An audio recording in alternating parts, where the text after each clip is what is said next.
Good morning and welcome to the Mike Graham Show. I'm Mike Graham and this, of course, is the Mike Graham Show. As you can see from the clocks behind me, it is 7 o'clock. It is Wednesday, the 22nd of April. And I mean, excuse me, let me just clear my throat. I'm suffering a bit at the moment because I've got some kind of weird hay fever thing going on. There's a piece in the paper today saying that hay fever is lasting more than 2 weeks longer than it normally does. And I have to say, I don't normally suffer from it. Yesterday, loads of people were saying, are you snorting cocaine or something?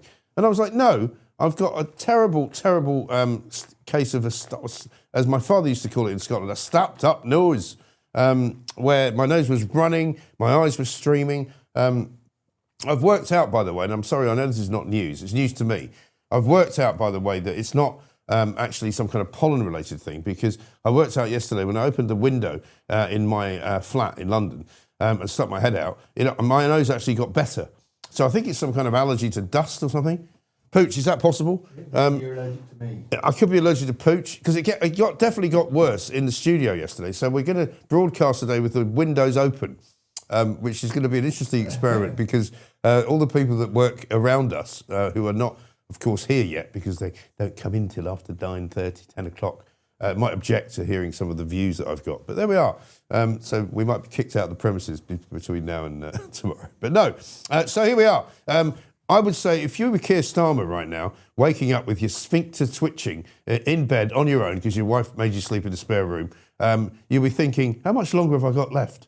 Is it 1 minute to midnight? You know when they talk about the doomsday clock? I would say it's 1 minute to midnight for the bozo Starmer, right? The headlines this morning are all about him. And they're all bad. It's all about, what Ollie Robbins had to say yesterday when he was up before the Foreign Affairs Select Committee, because it's very clear, is it not, that basically Starmer's operation, run by Morgan McSweeney, was entirely and utterly run in a way which did not care a jot for a procedure, did not care a jot for process, even though he said that it did. And in fact, it was nothing more than a bullying operation to try and get civil servants to do the bidding of the Prime Minister, right? So you've got the Sun saying, just say yes, Prime Minister. Can I say this word? I think we can say it, can't we? I don't know what the word is. Well, effing. The word that came to Ollie Robbins when he was running the Foreign Office, when he was supposedly in charge of approving whether or not Peter Mandelson was right for the job in Washington as US ambassador, he got a message from Morgan McSweeney, and Morgan McSweeney's message was this: just fucking approve him, right? That was it. Now, you can't talk to people like that at work. If I spoke to Pooch like that, he'd probably not only throw something at me, but he would just go, don't talk to me like that. That's not the way you talk to people at work. And so this gives you a real indication of how Keir Starmer and his bully boys used to operate inside of Number 10. Front page of the Daily Mail. Starmer support starts to crack as sacked civil servant plunges the knife into reeling Prime Minister, and Labour MPs call on the Cabinet to act. Ed Miliband and Yvette Cooper are the first to show dissent. You've got the Times saying Starmer on the ropes over Mandelson vetting fiasco. Cabinet allies turn on Prime Minister after new allegations that he bullied officials. And, the Star just goes with the headline, just fucking approve it. And the bottom line is that this guy is not only no longer fit to be Prime Minister of this country, which he hasn't been for a very long time, we are now finding out that he's an odious, ghastly, bullying, harassing, nasty, vindictive, spiteful little boy who was probably bullied at school because he's a little wanker, quite frankly. And I'm sorry to use these words, but there is no other words for it. Okay? Swordfish says, Mike, your hay fever is due to the stench coming from Number 10. Yeah, maybe I'm allergic to Keir Starmer. I'm allergic to him still being Prime Minister. There's only one thing for it, right? Ladies and gentlemen, before I tell you about some of the other stories that are going on, including the one which says that we have paid £3,000, believe it or not, for an oil painting to be commissioned of Rachel Thieves, Richard III. Are you bloody well kidding me? There it is. Look, we paid 3,000 quid for that to some artist. And if you look at the original that she worked from, there we are. A young Richard III. I prefer that one, and it's cheaper. Let's talk. Sorry, Pooch. Say, which one does she? I think she looks more like Richard III than Richard III does now. I think that's what's going on. Anyway, it's coming up to 5 minutes past 7. It's time to consult with the Oracle, not of Delphi, but of maybe South London. He is, of course, the one and only Mr. Stephen Barrett. Stephen, very good morning to you, sir. Good morning, Mike. Good Very morning. good, And very what a good to see shocking you. morning it is that he's I mean, still Prime Minister. He's still Prime Minister, but in name only, I think, because I think it's right and fair to say that he has been defenestrated by Ollie Robbins in quite a casually brilliant way, actually, because Ollie Robbins came out of what was yesterday's hearing, I think, with some great credit. He said he was sad to have lost his job, which I think all of us would agree with. But also he said that he was basically bullied into giving Mandelson the job. And the words, as I say, and I don't want to continue to swear on the morning show because I know people don't always like it, but just fucking approve it tells you everything you need to know. And if you worked with somebody who said things like that to you, I think you'd be pretty unhappy, wouldn't you? Yes. I mean, that's just simply not how human beings are supposed to behave. It's not decent behavior on any level. And you and I have discussed swearing before, and it's something we wrestle with. Both you and I were raised in such a way that we were taught not to swear. And I think we are forced into swearing because of how bad society currently is. Yes. But it's been very clear that these people behind the scenes have been swearing for a very long time. Yeah. So perhaps when they probably would start shaming us and trying to tell us off for swearing, turn to the back office, turn the cameras off and find out what's going on behind the scenes. And it turns out that they swear like sailors. I mean, this is just not acceptable human behavior. No. It is clearly bullying. And remember, Dominic Raab was almost forced out over the claims that he aggressively threw a tomato into a bag. Yeah. Because I still can't believe that. I know. But that was the standard to which the Conservatives were held. Right. Yet Labour are allowed to go around effing and blinding and threatening civil servants and bullying people with no comeback. And this is part of our this is all goes down to two-tier. Yeah. This is the breakdown of the rule of law, because the left don't think rules apply to them, and the left will apply rules vigorously to everyone else. Yeah. So it's no rules for thee, no rules for me. Exactly. Well, let's not forget Gordon Brown. Remember the tales of Gordon Brown and his ghastly enforcer, Tom Watson, who was a really, really nasty piece of work, and Alistair Campbell and all of that. You know, Gordon Brown used to throw phones at people, you know, sometimes hitting them with them, you know. And so you're absolutely right. But what it tells me as well is that this whole kind of cult of personality around Keir Starmer was totally controlled by Morgan McSweeney, because Morgan McSweeney was the enforcer. And now that he's gone, Starmer is like a little boy lost, doesn't know what to do, finds himself on submarines for no apparent reason at the weekend, you know, wanders off to the British Museum yesterday in the midst of the biggest crisis that he's ever seen in his entire career, where he is literally facing the lash. He's about to lose his job, and he goes out and pretends that there's nothing wrong. Well, I'm sorry, Prime Minister, that's not going to wash. He should have been in Parliament yesterday afternoon to answer questions about why the questions he answered the day before were not answered sufficiently well. Yes, a cult of personality around a man who hasn't got one. Not a good plan. That's true. Not the best strategy ever implemented. No. Now completely falling apart. He should have been in Parliament yesterday. He didn't know that because he is an absolute sewer. He is a moral reprobate. Yeah. He's absolute pond scum of a man. But what should have happened yesterday, if the Constitution was functioning, is that the Speaker of the House of Commons should have made him attend. Yes. Should have, you know. He should have. We're getting to this now because I think it's almost like, Mike, they think our Constitution is like a sort of theme park, or like a sort of, you know, like when you go to America and you have dinner and they joust as knights and it's all a bit of a pretense. Yes. You know, but our Constitution is actually real, and the sergeant at arms is real. And the idea that the Speaker can physically compel people is real. And the idea that the Speaker has ultimate control over the House of Commons. I mean, the Lord Chamberlain has a role to play, and he's no spring chicken. But, you know, he has a role to play in controlling the environs of the Palace of Westminster. Right. And they should have marched to number 10 and dragged him there. That's such a good point. As case was, he was in the British Museum with George Osborne.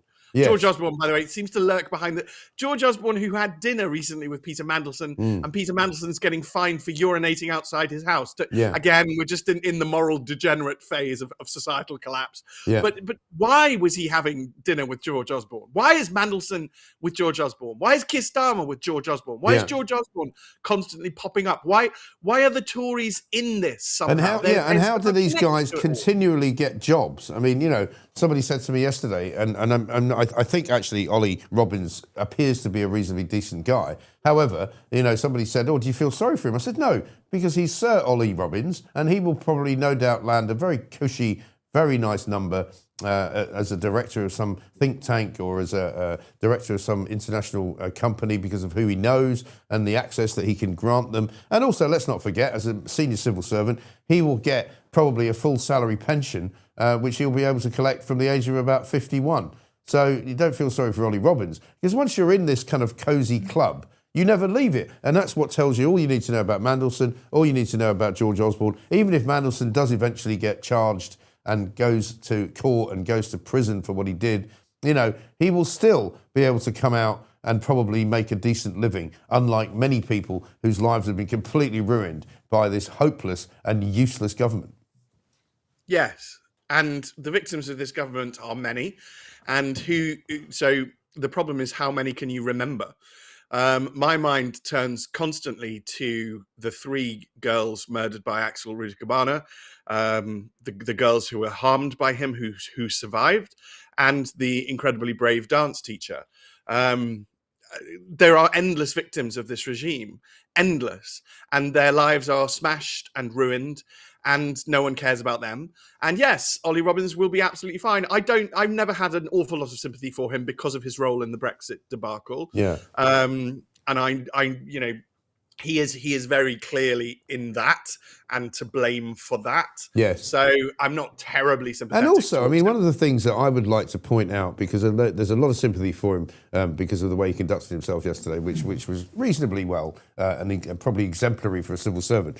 But, he's also a guy who ignored the advice of the vetting department of the Foreign Office or of the government and decided to go with what he was being bullied into doing. Now, you might argue that a man with more of a backbone would have actually stood up to the government and to Morgan McSweeney and to Keir Starmer and said, actually, I've been advised that it would not be wise to export Peter Mandelson into the job as ambassador to the USA because there are serious misgivings about his aptitude for keeping secrets. Yes, and I think you and I have a pretty strong sense of what a real man is. And a real man is not capable of being bullied by Morgan McSweeney, right? A tiny little ginger. Yeah, I mean, right. what on earth are we on exactly. about? But you see, only in this is what I've often said, that Parliament and Westminster has been described to me in the past as a school without any bullies in it, because all of the sort of little tossers who would otherwise have had to stand in the corner and not even squeak for fear of being punched have all now suddenly taken over, and they're all now trying to be the bullies, and it doesn't work. It's Lord of the Flies, isn't it? It's a dictatorship of tiny little boys who are weak. I mean, I'm trying to resurrect the insult dweeb, and I apply that to Dweeb Darren is great. Jones. I love dweeb. Yeah. But these people are just not scary. They're not impressive. So why are they in charge? Why are they bullying? Why are they able to do this? How has our society got so pathetic? And the answer to that, Mike, lies in the fact that if you got the Speaker of the House of Commons on right now, he would say Stephen's suggestion that we drag Keir Starmer. Well, that obviously I can't do that. That's not sensible. I can't do that. I can't do that. Well, if we're not going to have rules, we're not going to have boundaries, then we will have the tyranny of tiny little men. Yes. We will have the bullying by dweebs. Yes. If you won't stand up to them, if you won't actually punch them in the face when it is required. Yeah. This is what I mean about the swearing. Yeah. We're swearing now because this is another stage of societal collapse. Yes. We're trying to stop it. We're trying to stop it.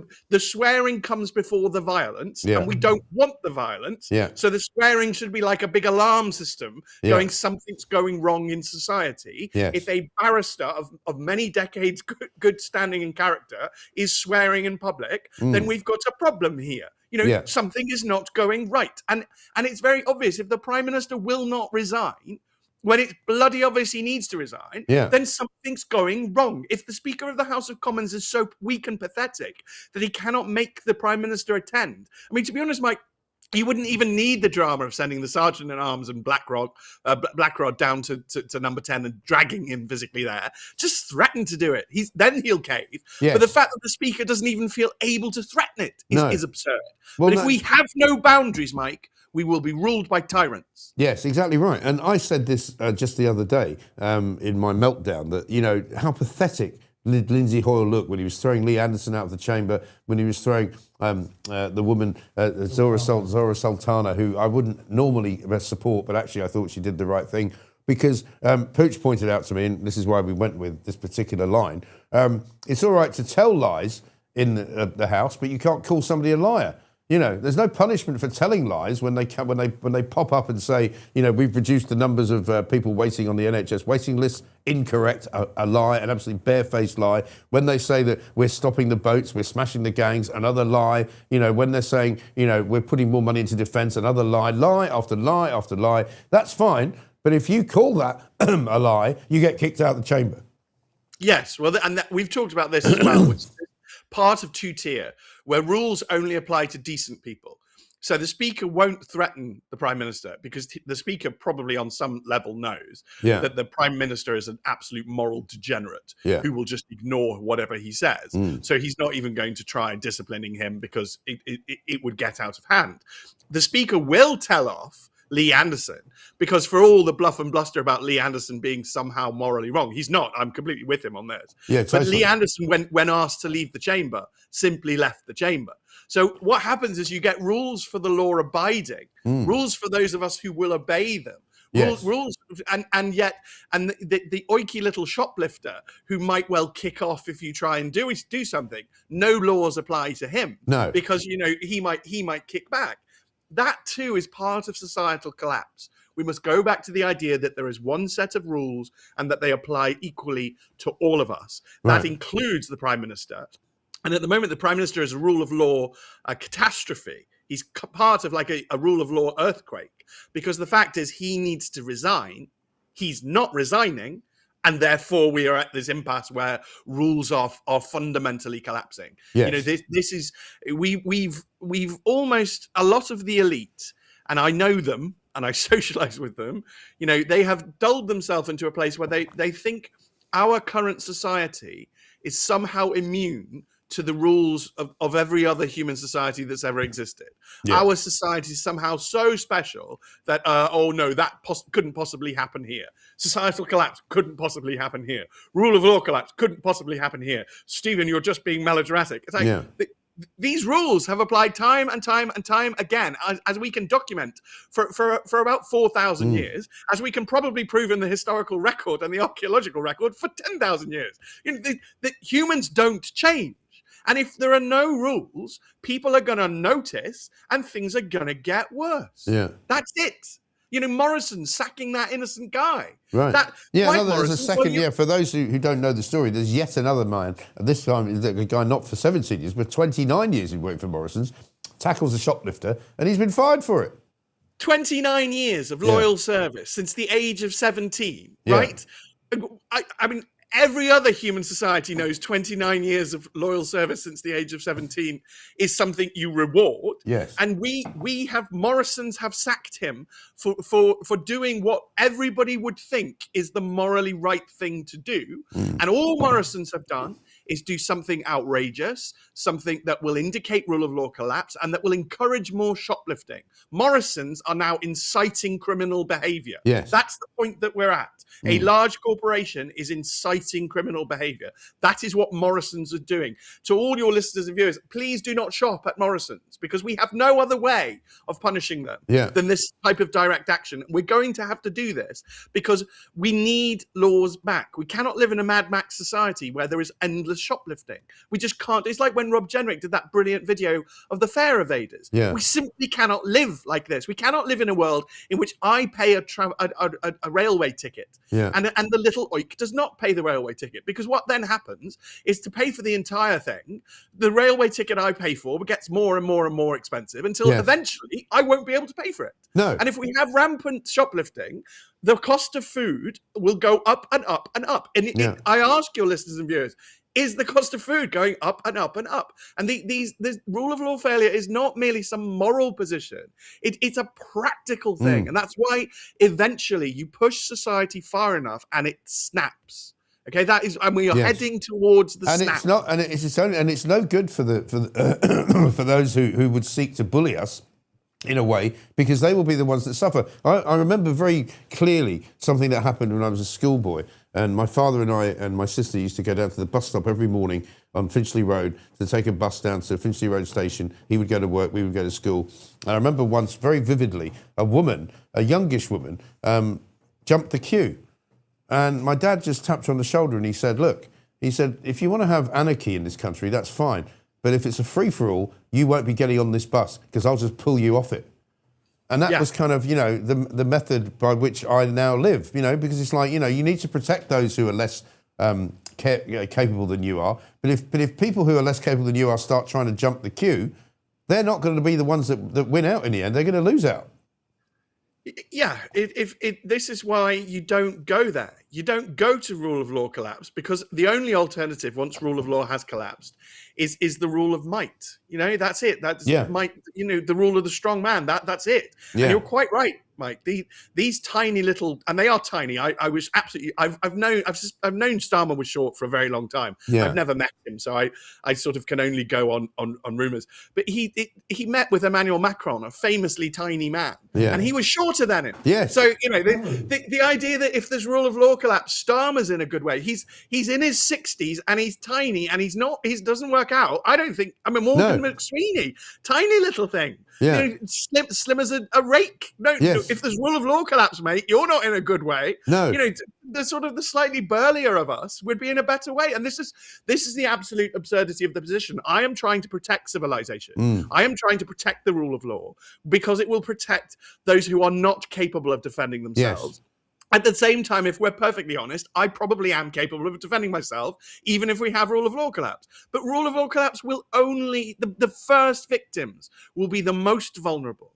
And they are already, arguably with the rape gangs, which is part of rule of law collapse, because rules did not apply in Rotherham. Rules did not apply in Oldham. Yeah. Rules do not apply, apparently, to men from the Pakistani community. Rules do not apply to them. And therefore, the victims, who are the victims? The first victims, the most vulnerable, vulnerable children. And then the next victims will be the elderly. And then the ill, then women. Well, and then the elderly who have already been betrayed by this government, both in terms of their pensions, which are getting smaller and smaller, which are getting taxed more, and which are also and the pensioners who are unable to pay to heat their own homes. Show me that a little message there. Sorry, I've got this from somebody talking about her daughter travelling on a train. Let's have a look. My daughter got the wrong ticket on the train by mistake. She was ganged up on by 3 ticket enforcers and scared by them. She was given a fine, which she paid. I hate this society. And this is a great example, actually, of how the bullies of our society now gang up on people that they think they can bully. They won't come after. I mean, I know you've had your own experiences with people on the railways, but they'll think twice about that once it's all over and done with. This one, if the government can prosecute our SAS and other members of the armed services, then the next government should prosecute this cabinet for knowingly damaging the UK. There's a big piece in the Sun today about people leaving the SAS, resigning from the Special Air Service because of the way that their fellows have been prosecuted for doing their jobs. And here we've got, you talk about the rule of law. Here we've got Keir Starmer trying and attempting to hide behind the rule of law, trying to make out that because he has supposedly not been knowledgeable about things, that he can somehow get away with it. I don't believe for a second, and I'm sure you don't either, that he didn't know that Mandelson hadn't passed the vetting. I don't believe for a second that nobody had that conversation with him. But he's doing that thing, plausible deniability, where he's going, oh, well, we never had that conversation. It was never written down. I mean, yesterday, Emily Thornberry kept saying to Ollie Robbins, is there a minute of that meeting? And he went, no, because they don't minute everything. Of course they don't, because then they'd be caught out. Yes, and all of this basically, Mike, is passive aggression. And that, because plausible deniability is about creating a situation in which we know that he's lying, he knows he's lying, he knows we know he's lying, and yet he gets away with it. And that is a form of passive aggression. It's a form of bullying. And ultimately, these weak men who think passive aggression is hilarious, who get off on this stuff, because I have questions about the Prime Minister, that I really do find him morally utterly degenerate. But they bring about societal collapse, because if you're passive aggressive enough, eventually real aggression comes. They're the same thing. And if you push people too far, eventually they will snap back. And that is what we will see. We will see recurring events will kick back, and we will see action, and it will be incredibly disappointing and upsetting to see. It's not what any of us want. It's not what any of us are calling for, but it's just very likely, because humans don't change. Yet for some reason, we live in a society where the elite of our society believe that we're somehow utterly unique. We're the first humans ever in the history of humanity that will behave in the way that they think will behave, and not the way that every human for the history of humanity has always behaved. It's just insane to believe that they will be the first French aristocrats to avoid the guillotine, so they think. Yes. Let's have a look at that Judas Goat, I think it was, with a super chat, who says this: "Times like this remind me of the quote by John Dryden, 'Beware the fury of a patient man.'" And I think we're all being pushed into that place, aren't we? We are all who have been, we've done what we were asked. We've paid the taxes we were asked to pay. We've even paid the additional taxes we were asked to pay. We've driven at 20 miles an hour and we were asked to do that. We've paid the fuel tax that we're supposed to pay in order to make sure that we don't kill the planet. We've paid the airline duty that we've paid supposedly to save the planet. We've done everything we were asked to do. We've behaved well. And now what we find out is that we have got a corrupt government, which is so corrupt to the very core that not only are they ordering the civil service around to do things which they shouldn't be doing. I mean, look at the secondary story from yesterday about how not only did they try and get Peter Mandelson appointed to the biggest and highest sort of diplomatic job in the land, they also wanted to try and get a job, a rather nice soft landing job, it was described, for this guy, Doyle, Lord Doyle. Who, of course, was also paedophile adjacent, apparently, to some guy who was a mate of his that he campaigned for in the north of England, some months before. First of all, he shouldn't be in the House of Lords, but they tried to get him a key diplomatic role by just bullying Ollie Robbins. Yes, well, let's be honest, he shouldn't be in the House of Lords, because they tell us that they have systems. There's something called HOLAC, Mike, the House of Lords Appointment Committee. And apparently that has the highest ethical standards, and it applies them so that we never get anybody in the House of Lords who's completely dodgy as hell. Well, this guy's dodgy as hell. So's Peter Mandelson. How the hell did both of them get into the House of Lords? And the simple answer is that we're living through a world, we're in a society where laws do not apply to certain groups. Yeah. And that's the Labour Party and the left refuse to apply laws to the left. And then it's people that the Labour Party are scared of. So Pakistani men in Rotherham, because the Labour Party are scared of them, laws do not apply to them. Young, aggressive-looking shoplifters, laws don't apply to them because the Labour Party is scared of them. It's everybody that the Labour Party is scared of, and the Labour Party itself. Laws do not apply to them. Laws apply to you and me because the Labour Party are not scared of us. And laws apply to, I saw one disgusting case of a pensioner given a criminal punished in the criminal courts for a typo on an insurance when they made an insurance form application. That's just pathetic. What a weak, venal, pathetic little nation we've become. Yes. When we are punishing the vulnerable and the good, and the bad are getting off scot-free. And the greatest symbol of that is Keir Starmer himself. Yeah. Every minute, every second he remains in 10 Downing Street is an absolute moral, disgrace. Yes, he and is. Is a threat to the rule of law. And he wants to crack down, as you say, on everybody who is a law-abiding citizen. We hear this morning, one of the papers has got a story about Hammersmith Council, who are going to invoke some kind of new AI camera system, which is going to make it possible for them to supposedly spot what they're regarding as suspicious shopping habits. Oh, really? Well, here's a suspicious shopping habit for you. A guy with a rucksack filling it full of bottles of vodka and running out the shop. You don't need a camera for that. You just need a bloody guy on the door to stop him, and preferably don't sack the guy on the door for stopping him. But they've also revealed apparently that this could, in fact, mean that you'll be arrested for high-fiving somebody in the street because the AI camera will pick that up as some kind of aggressive act. And the next thing you know is Plod will race up to you at high speed in a rainbow police car and throw you in the back of it. Well, Plod will only race up to you if you look respectable. So there will only be punishment of the respectable. Yeah. No, if you're in a sort of a gang from one of the dreadful housing estates in White City, don't worry about it. They won't be arresting you. No, if I shave my hair and tattoo half my face, I don't think I'll have any police problems at all, Mike. No. If we start lifting weights, and look very aggressive and let's be honest, just look scary and like the more you look like a criminal, the less you're likely to face criminal sanction. Exactly right. This is an absurd world in which we live. That's the world we live in. Finally, Stephen, it's great to talk to you as ever. Of course, we're looking forward to the live show on May the 6th. We're putting it all together. We need to have a little conference about how it's all going to work. But you don't need to do much. You just literally need to walk on and be yourself. But what's your take on when Starmer leaves? Because that's the question now, isn't it? It's not a question of whether he leaves, it's when. Well, it has to be today. It should have been yesterday. Yeah. It probably should have been weeks before yesterday. I mean, we've known about this forever. The arguing and if I can be a bit rude, Mike, to you, your fellow journalists, your profession, the tedious belly button searching of when did he know? What did he know? He appointed Peter Mandelson to be ambassador to Washington without, and he didn't want any vetting, and he did it without vetting. He did it before vetting. Yeah. That's it. Don't need anything more. I don't need to know any more details. He appoints Peter Mandelson. He's told in September, or Simon Case says, you might want to vet this man. Yes.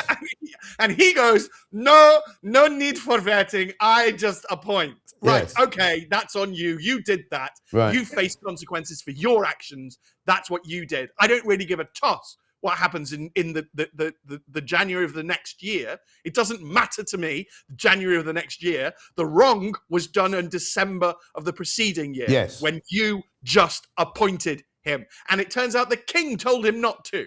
And then he's like, no, king, you're going to do this. Because the king has to formally sign off on it. So what are we saying? That the prime minister bullied the king? I mean, this is just he has to own appointing Peter Mandelson. Yeah. That's it. I don't care about the details. Stop talking about nonsense. Stop looking for rubbish. Just get back to absolute basics, fundamentals. We call these in my profession chancery points. Yes. Because my lot are famous for taking completely pointless, highly technical points that don't actually change the difference of a case. At the end of the day, a judge looking at this would just go, so you appointed Peter Mandelson, right? That's reason to resign. Yeah, the end. It's blown up in your face already. You did it. You didn't think it was going to blow up in your face. It did blow up in your face. The end. The rest of it is just chat. Pointless chat. And there are journalists, I could name them, but I'm not going to. But their behavior has been absolutely shocking about this, because the only thing I can logically think that they are doing is that they're trying to bore the people into submission, to bore the public so that the public go away. Well, no, the journalists are all in the same club. That's the trouble. They're all drinking in the same Last Chance saloon, and they're all dying on the same vine, and they're all going to disappear in the same black hole. And we're going to take over, hopefully, the sensible people. Stephen, very good to see you. How about this? We're lucky to have Stephen this week because it's Small's birthday. Is it? Is it Small's birthday? Today? It's birthday week. Well, I'm trying to keep the actual day secret. It's the birthday week. All right. So many happy returns to Small. And may you, as they say in Ireland, may the road rise up to meet you and may the wind be always at your back. Which is always one of the great things, I think, to say to people. But anyway, listen, great to see you, Stephen. We'll see you very soon. Kelvin McKenzie's in the house. Kelvin, very good morning to you. Well, he makes some good points. My problem is what a shambles, by the way. I haven't seen you since all of this started kicking off. There is a shambles. But Stephen, I like Stephen, but do you know, he most reminded me of Max Miller. Yes. Remember him? The comedian. And if Pooch could get some old Max Miller gags on, that would cheer up this show no end. He was a very funny guy. Look, the worst aspect that's coming up now, and this is a problem for your viewers, so I hope they're sitting comfortably. Yes, please do. Is that I read, I think in the Times, an anonymous MP saying it's a problem. This is a massive, massive, massive problem, obviously, for Starmer. But he said the following. He said he needs a good king's speech. And why this is a problem for your viewers is that means that it's going to go very, very, very left. So when he said he needs... Is it though? It's good for you. It's good...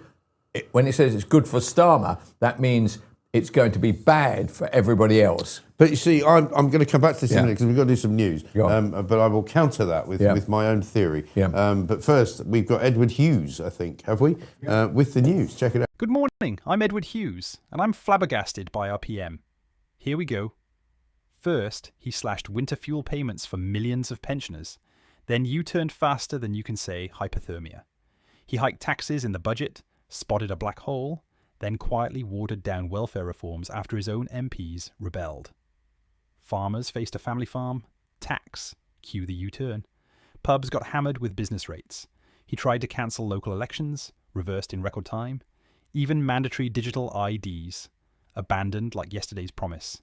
And the grand finale, appointing our Peter as US ambassador, despite the red flags and Epstein links, only to sack him in a scandal that left Starmer blaming everyone but himself. 14, 15. Who's counting U-turns anymore are delivered with all the backbone of a jellyfish. What a knob. Please remember to like and subscribe. Laters Tigers. Thank you very much. I've just been brought what can only be described as a very, very nice pan au raisin, as we call them in London, by Kelvin McKenzie. So I've just had a bit of a bite of it. Sorry about that. We've got some super chats, though, to do. Alan says this, air purifier in the studio overnight, great show. Well, do you know, since we opened the window, I've been having terrible trouble with hay fever, right, this week. My nose was streaming yesterday. Right. I suddenly discovered yesterday, if I stick my head out into the street, it actually goes away. So it's obviously a dust allergy or something like that. So I've got the window open today. So we're waiting for the complaints to come in from the fellow workers outside. But why are you not allowed to have the windows open? Well, no, it's just that they'll now hear us. They'll now hear what we're doing. Oh, I see. Now, they might not like it. And because it's centre right, well, right, you are going to have a political problem. Now that is bloody luck. And the alternative is that you die. Yeah, exactly right. How about this from Kev? He says, love that Stephen has found his way to Richie and Rogue now. Starmer must go.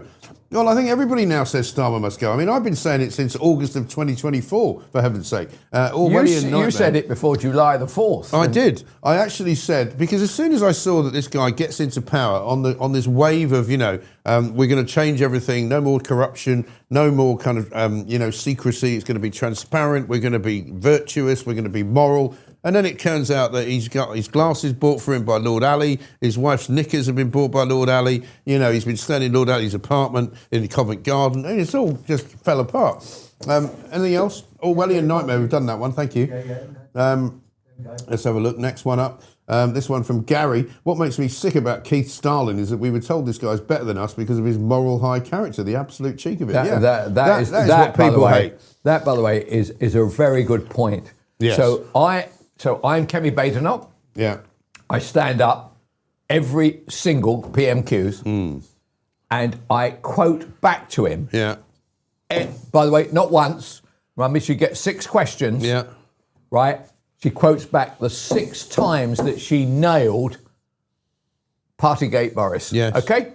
And just say, what do you think about this? Yeah. What do you think about that? And by the way, she doesn't do anything else for the next month. She simply stands up every day, every PMQs, and nails him. Yeah. Right? And at the end of it, he will be utterly and completely humiliated. Yeah. And actually, so there's 2 questions. But have you ever known don't anyone... want Starmer to go. I want him to stay there. Yeah. Not in power, because it's quite clear, Cooper's, Miliband, honestly, what about Starmer's fate? And what about, Lammy's face? Yes. While Starmer was saying all this stuff. He's sitting there as though something rather disgusting has just gone off under his nose. And he's listening to this lying turd, right?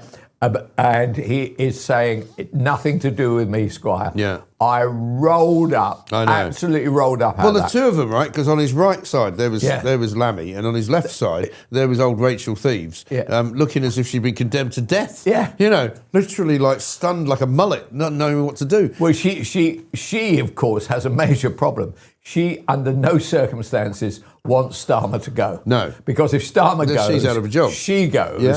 and on that basis, she might as well. So I want Starmer to stay. Yeah. Well, you're about the only person in Britain I that want wants that, by the Starmer way. to stay because every day he stays, actually, Labour actually gets worse in the polls. Yeah. So you saw the YouGov poll yesterday. Yeah. So people like Andrew Neil, thinking that it got some kind of magic touch, goes around writing pieces saying there's been peak Farage. Yeah. That YouGov poll, 27 points to Reform, 17 to the Greens, 17 to the Tories, Yeah. 16 to Labour, 14 to Lib Dems. That would give them a majority of way north of 300. Yeah. There is no peak Farage. No, there isn't. Actually, it's an there isn't. astonishing moment. And we actually- should keep Starmer in. Keep Starmer in. Yeah. Well, I'll tell you what. Let's do the poll. Should we do the poll? Yeah, I've got the Lammy clip as well. Oh, we did a Lammy clip. Yeah, okay. We'll do it in a minute. Let's do the poll first. We've got our own poll. Guys. We thought we're getting close to the moment of truth on May the 7th.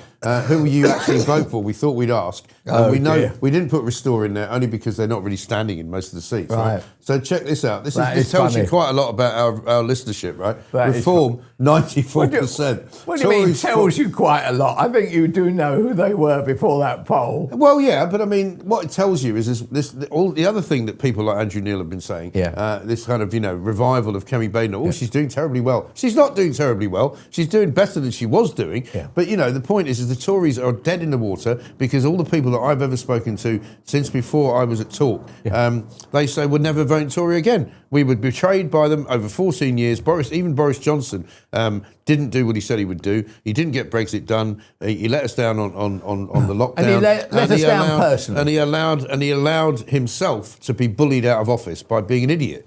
So basically, the magic of 2019 has all disappeared. Yeah, There is no legacy for the Tories other than a bad one. Yeah, so she turns out to be a pretty good leader of a. So She's it's a very bit like having. she's a very capable woman, no question.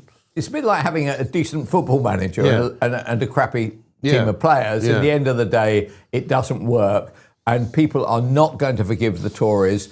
They have got to suffer, Yeah. and she may do well. So she has to decide for herself: do I want to be effectively a leader of a party that can't get elected for the next 8 years? Yes. Right. So on that basis, she should stay. Right. And if she says, actually, I've got better things to do with my life than basically shouting down in the valley, then I suspect she ought to move on. So, a decent person. I agree with you. The Tories, as a Tory, as a lifetime Tory, I am massively, massively challenged about what they stand for. Right. So if you take, we have a particularly dreadful. So what will you MP. do on May the 7th? What are your choices? What are your actual choices? Well, in terms of your strangely, local area? now this is a great story. Yeah. So, round my way, there's a very upscale housing area. Yeah. Well, most of it's an upscale housing area, isn't it? Sorry, I've been there. Yeah, right. Actually, I'm surprised you got in. Actually, Well, you invited me. so there's a housing estate called Burwood Park. Yeah. There has been a lot of thieving of reform posters Oh, yeah. in the area, Walton, Hersham, and also in Burwood Park. Now, this is an interesting one. The clever person who put up the reform poster put a tracker on it after the stealing. Yeah. Okay. And it turned up in another part of Burwood Park. Burwood Park, the average price is over 2 million. Yeah. Okay? So there's 5 million, 7 million pound Yeah. houses on there, right, like that. And I am told that the police have actually gone round to the house that has been tracked down. Oh, yeah. And that it may belong it may belong to a member of the Labour Party. Now, the interesting point there is, what on earth is a socialist doing in a house that's worth on a £2 housing million estate like that? But putting that to one side, by the way, interesting that the police will track a poster, but they won't track your phone, and they won't go and arrest the people who've got your phone or your bike or your motorbike. Well, the cops apparently told them that they take this enormously seriously because it's interrupting the political democracy What's of the that country. got to do with them? I mean, sorry, mate. I mean, the guy who's nicking a reform poster may be a scumbag, but he's not likely to hit me over the head and steal my wallet, is he? Yeah, but hold on a second. The police have got it right. He's a socialist scumbag and therefore needs to be arrested. Right, so at the end of the day, it's a problem for me on May the 7th because I've voted Tory all my life. And is the council currently Tory or? No, it's Lib Dem and the other. It's a mixture. It's Lib Dem and independent. There's no such thing as independent in Elmbridge. What you're a socialist who's hiding behind independent, right? Because when you hear them in the council meeting, and I've been to the council meeting, all you did listen to is a load of socialist shite, right? And so anybody that's got the word independent, don't believe it. They're not independent. They're just hiding behind their real political areas. So it's a massive problem. So. Anyway, don't vote Conservative in the Elmbridge area. And anyway, more importantly, the local MP is a guy called Ben Spencer. And under no circumstances vote for him because he represents what's wrong. You cannot be a liberal Conservative. No. You should go and join the... Actually, I don't know what join the Lib Dems. Or something. Yeah. You should join some party or start some party. Right. You cannot be that. And that's the reason why they're completely unelectable is because they don't represent normal people. No, and all the things that people like Chris Philp, who now sounds quite sensible, Mel Stride, who now sounds quite sensible, and Kemi Badenoch, all the things that they now say, they never used to say. When they were in government, they didn't say, in fact, they said the exact opposite. I remember having an interview with Chris Philp when he was Justice Minister, right, during the sort of COVID scenario, and Sadiq Khan tried to introduce the compulsory wearing of masks on the tube, right, and I was on the tube every morning, and I said, and there used to be police standing at the Surrey Quays, Canada Water Station. So put your mask on. And I'm like, I'll put it on when I get on the train. You're supposed to wear it now. And I'm like, I'm not wearing it.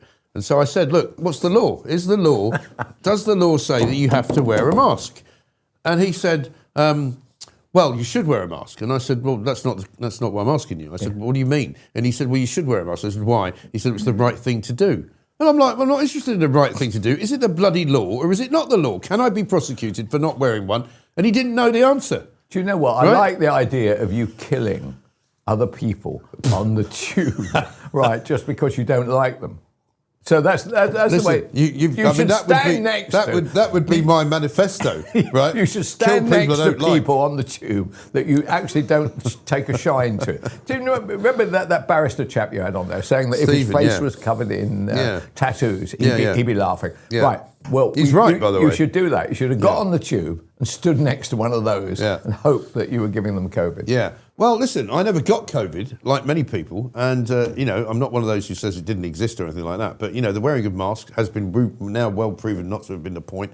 But the point is that we were put through this ridiculous, yoke of it's not really the law, but we will prosecute. Some people will be arrested for carrying a cup of coffee in the open air, for sitting down on a bench. I mean, it was ludicrous, wasn't it? And completely insane. But the government allowed that to happen. And that was a Tory government, which should have been far more libertarian, which should have been far more, if you want to not go out, if you want to wear a mask, do what you like, but don't make people do it, right? Yeah. That's where they got it wrong. Well, the funny thing is, one of my best mates lives in the United States, and the truth about the matter is that outside New York, kind of LA, that kind of area, nobody.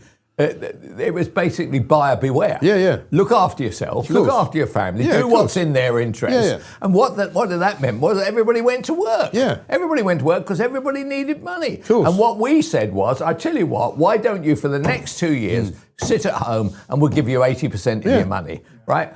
At that, and then people wonder why we don't have an economy anymore, right? And why we ran up the most enormous debts as the government handed out money we didn't have before to people who said, this is the greatest thing that's ever happened to me. Well, you'll like this one, right? You'll remember a guy called Simon Cousins. I do. Who was the very talented art director of the Daily Mirror. Ended up at the Sun, where I think he still is. I ran into him one day in the building when I was there.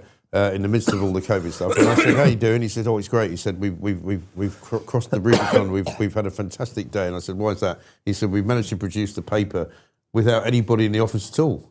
Yeah. And I went, "What?" Yeah. He thought that was a good thing. Yeah. And I'm going, "Have you gone mad?" I said, "What do you mean nobody in the office? How is that good? How is that in any way the way to run an organisation which is about what people are talking about? Yeah. You're not talking to each other." Yeah. HarperCollins, 18 months they were off. They didn't come in. Yeah, and that the kills effect, the business. The effect, by the way, is you saw some financial numbers from the Sun the other day, is that the business is being completely eviscerated, and that will be one of the reasons.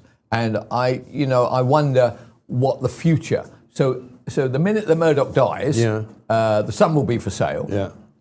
And that will be the end of that. Yeah. Did you hear the interesting? I don't know if you were listening to the show yesterday. Yeah. Richard Tice was here yesterday. Oh, was he? And there were two things that came up which were of interest. Yesterday, for example, you might have seen the front page of the Sun. Yeah. They did not have anything about Keir Starmer on the front page yesterday, right? They had King Charles as a splash, talking about his mother. Fair enough, but not even in the ear or down the side. Nothing. Nothing on Keir Starmer at all. Facing possibly the most important day of his life with Ollie Robbins, right? Yeah. People said, "Oh, that's because they know that politics doesn't sell newspapers." Well, if that's the case, why have they got it on the front today? They've got it on the front today because they realised yesterday they made a mistake. Richard Tice came to me and said, "I want to do an interview with you today because I've decided no longer am I going to deal with News International or News UK because the Sunday Times have got it in for me." They're running a campaign and he said, "We have heard through the grapevine that there are at very high levels at News UK. They've decided they're going to stop Reform winning the election. They're going to stop us getting into power." You're joking. I'm not joking. This is what he said. He said he believes it's coming from the Tory party, but the decision has been made at a very high level at News UK. They can't go after Farage because he's pretty much untouchable. So they're going after everybody else, including Richard Tice. He said he's been the subject of 3 splashes in the last month and a half about his taxes, for which he says are completely and utterly legit. He has no case to answer. He says, "Look, I've run 150 companies over many, many years." He said there might be 1 or 2 things you could pick on. He said, "But I've paid an awful lot of tax, and this is a campaign which is clearly being driven by something other than news."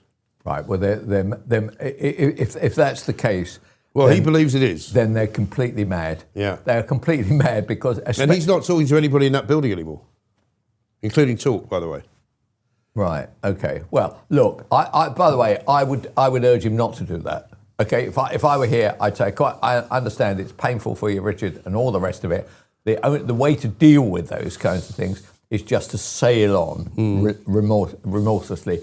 And if you the other reason for talking to me though is because I've got a big audience. Yeah. No, I get that. But he should not. I find it impossible to believe.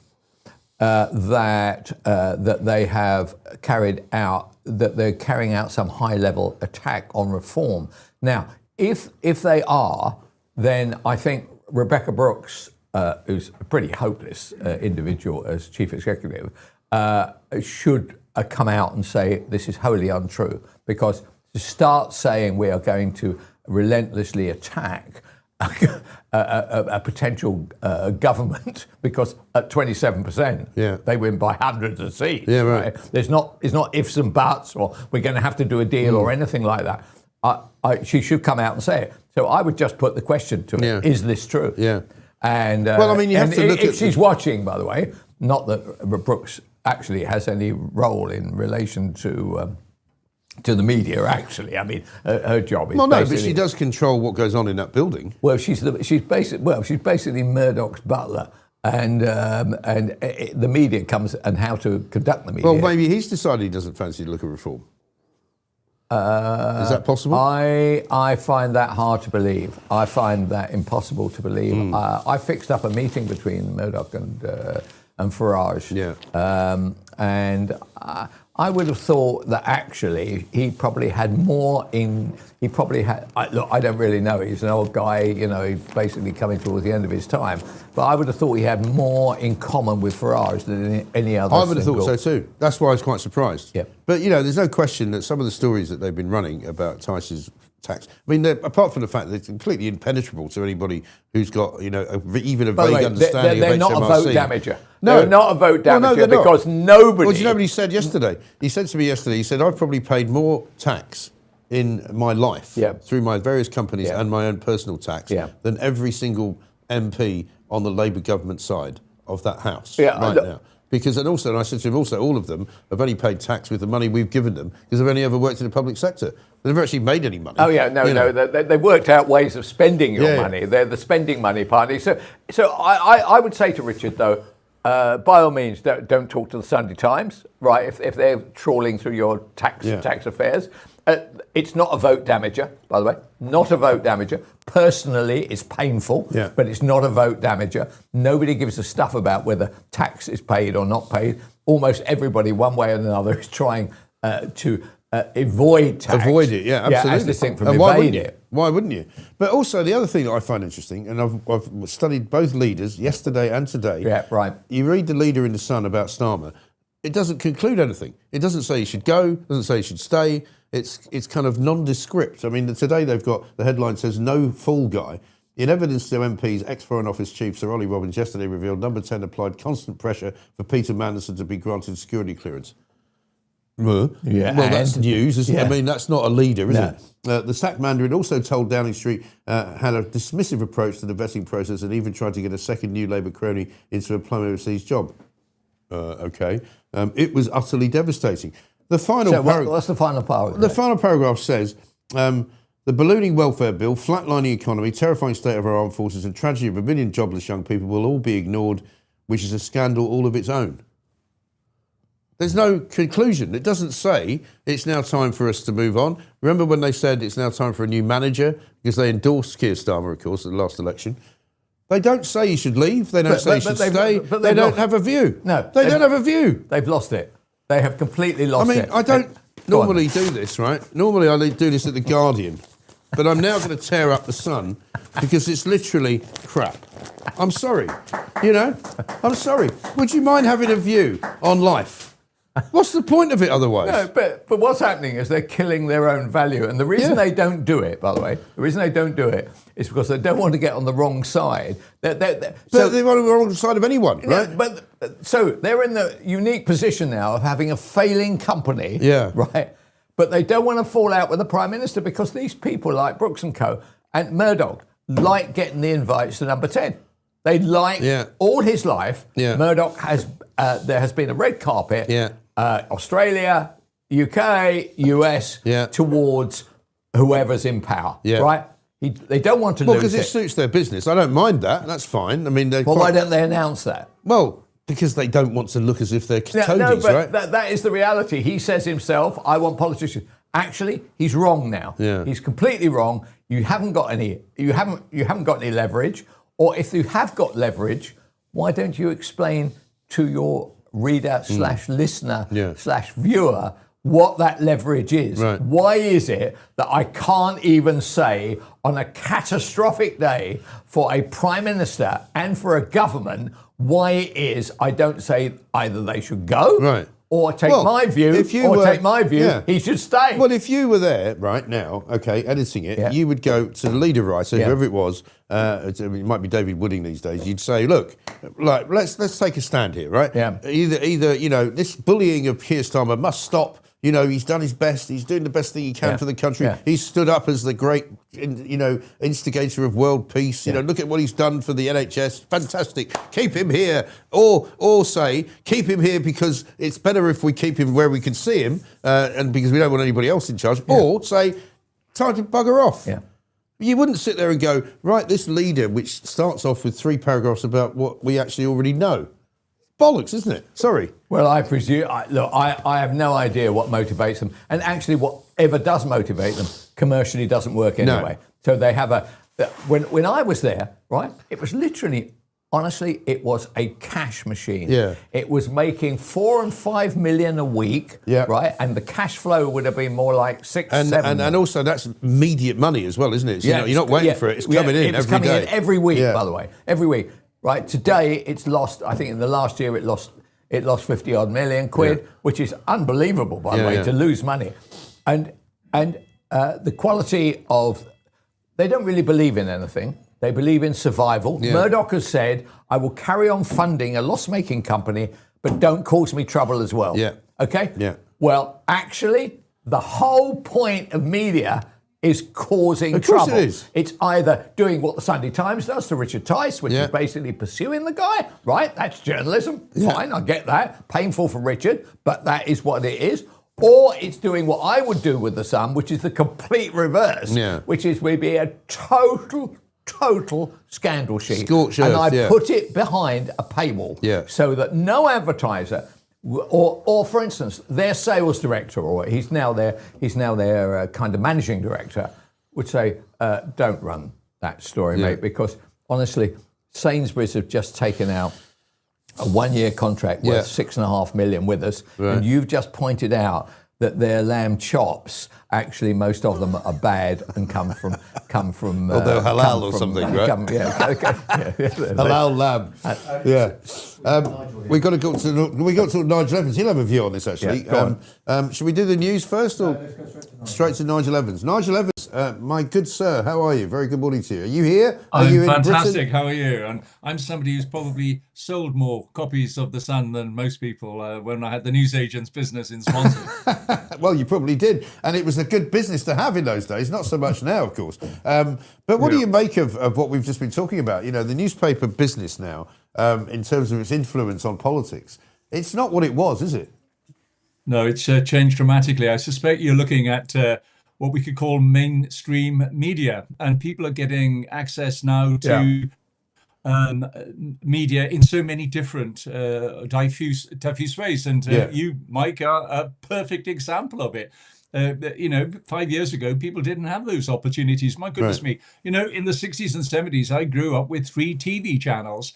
And everybody got their news from exactly the same sources. Now, people don't need that anymore. And so they've got to catch up. Otherwise, they're going to go out of business. Yeah. Well, look at the BBC. It was only this week, I think, they were saying we're going to shut down the news channel. Yeah. You know, By the way, I mean, you know, What a good see idea. what? It's a good start. You know, it's what they used to say. You know, what do you get with, 10 dead lawyers at the bottom of the sea? You know, it's a good start. You know, let's get rid of not just the news channel, let's get rid of all of it and restart it. And maybe if we want to pay for some kind of subscription service, then we will do. But we don't want to fund it anymore, do we? Yeah, well, news is expensive. We know that. And as Not the way we Kevin do has it. just said, the Sun is losing money hand over fist. Lots of news organizations are doing exactly that. But the new guys coming in are not. They're making money and they are providing the viewers and listeners with things that they actually want and are prepared to pay for. So they've got something to learn from the new people coming in. You know, the part of the problem with the BBC, and you're quite right. I mean, I am forced to pay a subscription to an organization that I hardly ever watch. I haven't watched BBC News for years. No. And yet I've got to subscribe to it and subscribe to, I guess, what I would call left-leaning views, which I don't subscribe to personally, and it is what it is, Mike. But the days of the BBC subscription or the forced payment for the license fee has got to be numbered. Yes, I think so, and I think this may well be the year that they start having proper discussions about changing the model. But let's talk about the main man himself, the dreaded Keir Starmer. We was talking to Stephen Barrett earlier, the barrister, and I said, what's your plan of when he's likely to leave? Because I think it is now a question of when rather than if. After what's happened over the last couple of days, a lot of people saying, and Stephen Barrett's one of them, he should have gone yesterday. I think he should have gone actually the day he appeared in Parliament on Monday, because it's only going to get worse from now on. We're going to get more revelations about Mandelson. There's going to be more defections on the back benches. There's going to be more kind of wobbles on the front benches, if you like. And he's hanging on for grim death. But I mean, everybody's asking the question, why? What on earth does he think anyone wants him to do other than leave? Yeah, it is absolutely a matter of when, not if. He should have gone on Thursday, actually. Instead of sacking Ollie Robbins, he should have done what he always said that he used to do, which is that when there were errors, he took the blame. Well, there's a queue of people before him now taking the blame. Yes. absolutely believe that he must now have run out of buses and run out of people to throw under them. Yeah. The reality is that the buck does stop at number 10, and through the explosive revelations yesterday from Ollie Robbins in front of the Foreign Affairs Select Committee, I mean, it's thrown up a ton more questions. I mean, the reality is this did not go through proper vetting, which is what the Prime Minister said. They didn't even want vetting for Peter Mandelson to begin with, and it was only forced through in the end by the Foreign Office. But when you get number 10 picking up the phone and saying, get this something done, swear word, not quite as brave as Emily Thornberry, the reality is you get it done. And you could see Ollie Robbins was basically following orders. All the decisions had already been made by number 10. It was absolutely clear that Keir Starmer wanted Peter Mandelson as their person in Washington. And all the civil servants needed to do was make sure that it happened. And, you know, one of these other questions, Mike, that is thrown up is why did the predecessor for Sir Ollie Robbins resign 8 months early? And I think we sort of get the drift now as to why it is that that person, Sir Philip, and now he's going to be questioned by Emily Thornberry and the committee. We now get a drift as to why he couldn't stay in that job. But the reality is, listen, we're going to have more fireworks today. It's Prime Minister's questions. Yeah. This has been possibly in, and this is a big bar, in all the weeks, bad weeks that the Prime Minister has had, this has possibly been the worst week that he's ever had. I mean, one Monday was a disaster for him when he finally came to the House of Commons, when the code said that he should have come on Wednesday, Tuesday at the earliest, Wednesday at the latest. Yeah. He waited until Monday to come to the Commons. So he had a bad day on Monday. He had a bad day on Tuesday with Ollie Robbins and also Kenny Badenoch's emergency debate on the whole Peter Mandelson affair. And now today he has got Prime Minister's questions when he is going to be absolutely battered again. I mean, what was this Matt Doyle affair all about? Well, I mean, this was a huge explosion in the committee. To give Ollie Robbins his due, he sat there patiently, calmly, and just answered all the questions. But my goodness me, weren't there explosions all around him every time he opened his mouth? But he did it in a very, very calm and very sort of collected way, which actually made it even more devastating. But my question is, which nobody seems to be asking, is what are the complications here and the likely kind of revelations about national security? Because if you've got a vetting process which is supposed to be about national security, that's what he said. Ollie Robbins said it's not about whether you like the guy, it's not about whether he's fit to do the job, it's about national security, pure and simple. And yet, you give a guy the job before he's been cleared, you're giving him access to the IT systems inside Downing Street. He was looking at confidential documents before the end of 2024, it seems, before he was even actually appointed to the job on the 18th of December. He was then given access to even more confidential information in January, went to the inauguration, sat in the Oval Office. You know, what the hell are the CIA going to make of this? You know, this guy had access to some of the most secret documents between America, Britain, Canada, the Five Eyes, New Zealand, Australia. You know, he had access to all of that. He's got a track record of leaking stuff to a known paedophile so that he could make money on the international stock markets. I mean, it's ludicrous, isn't it? I mean, what are the chances that we have let the cat out of the bag here and that our national security is now a massive risk?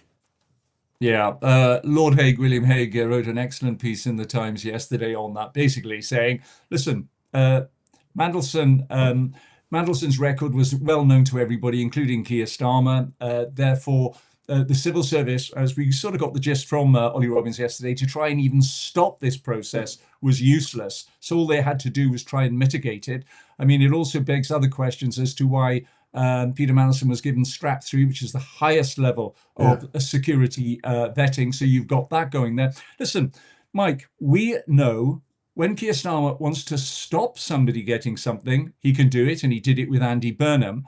When he wants somebody to get a position, he is absolutely as determined to get that position through.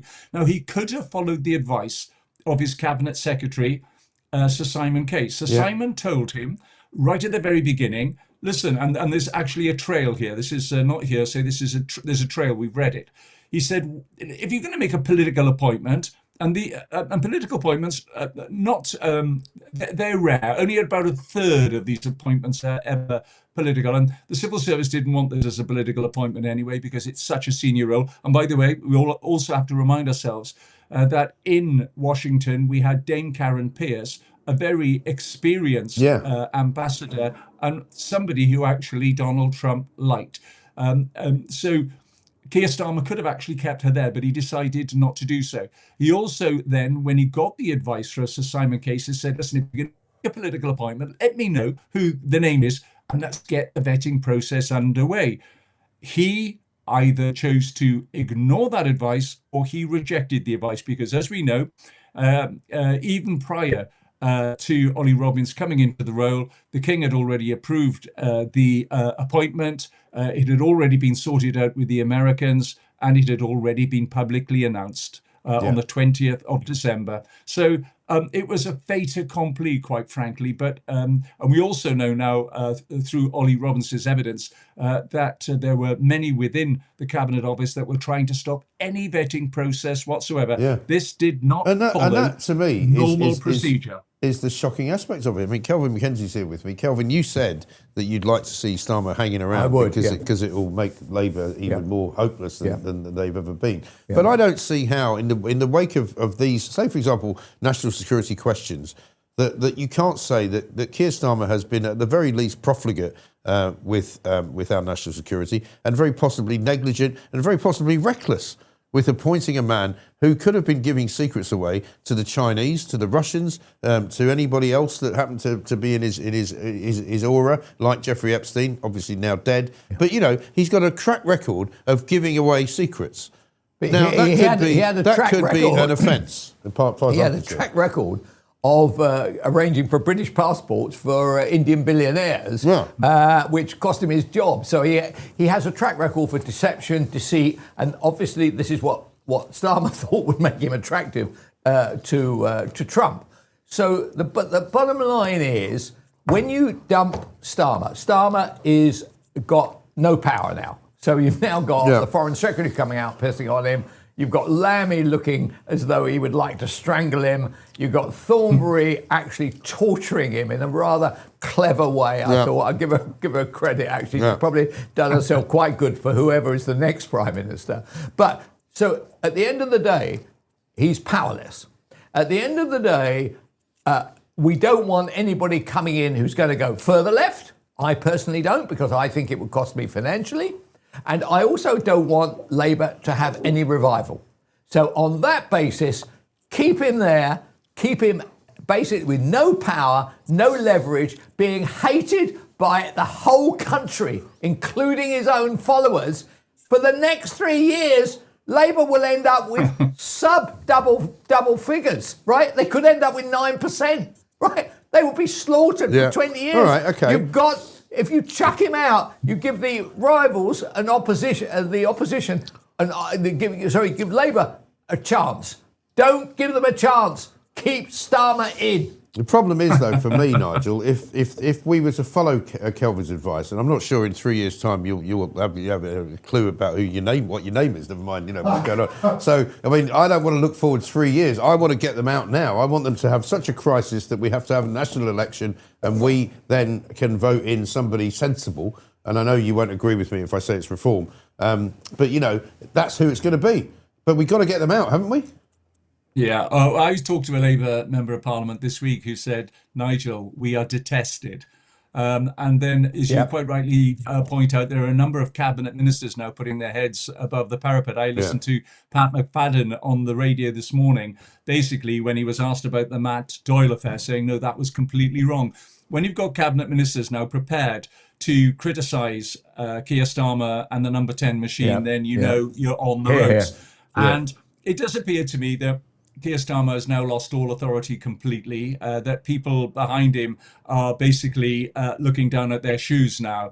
They will be looking to see who's going to come in next. I understand quite clearly why Kelvin McKenzie would love him to stay, but I think the stench after a while of not burying the corpse is going to be a bit of a problem. So we've got to move on. if you look at the time scale of everything as well, Mike, you're going to have some entertainment because, of course, the Deputy Prime Minister is David Lammy, so you're going to have him holding the reins for a bit until they decide exactly who's going to take over from him. And yes, the reality is, Kelvin, it could be somebody worse. If it's going to be Ed Miliband, then we know that he is an absolute net zero zealot who's already costing this country billions because he refuses to get the drilling going in the North Sea. And he'll just carry on even more with that. But there'll be others that come through. But the reality, sadly, Mike, is, and I know a lot of your viewers will be going, please, let's have an early general election.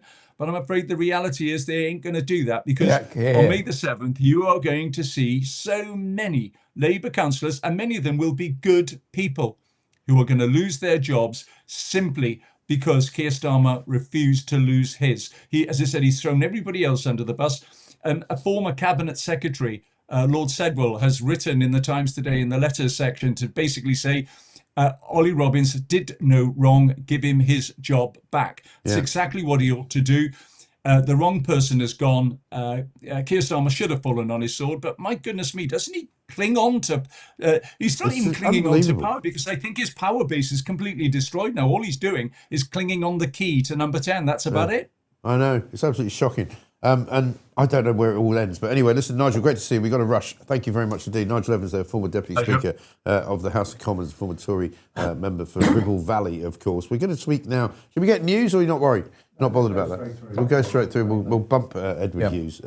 Dov Foreman's with us, a guy who has made himself quite famous over the last few months because he's been named as one of the Time 100 creators, young people. And I think Sunday Times recently, Dov, also put you up as one of the most worthwhile people under the age of 30. So congratulations to that. That's the end of his career.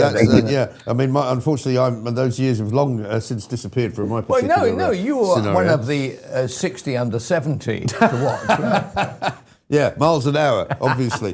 But the serious point we have to talk about here, because Dov has been talking about this. I don't know whether you've noticed, Kelvin, but we seem to have an Iranian problem in Britain, not just because of all the firebombing of synagogues and all of that, and not because of the Straits of Hormuz and everything, but it would appear, and I don't know what your view is on this, Dov, that we've got a sort of Iranian-backed militia almost operating on the streets of London, which Keir Starmer says he's going to crack down on. He says he's going to make sure that these people feel the full force of the law. A 17-year-old yesterday pleaded guilty. Apparently we're not allowed to name him, which I find disgusting. I'd like to name him. I'd like to know who he is.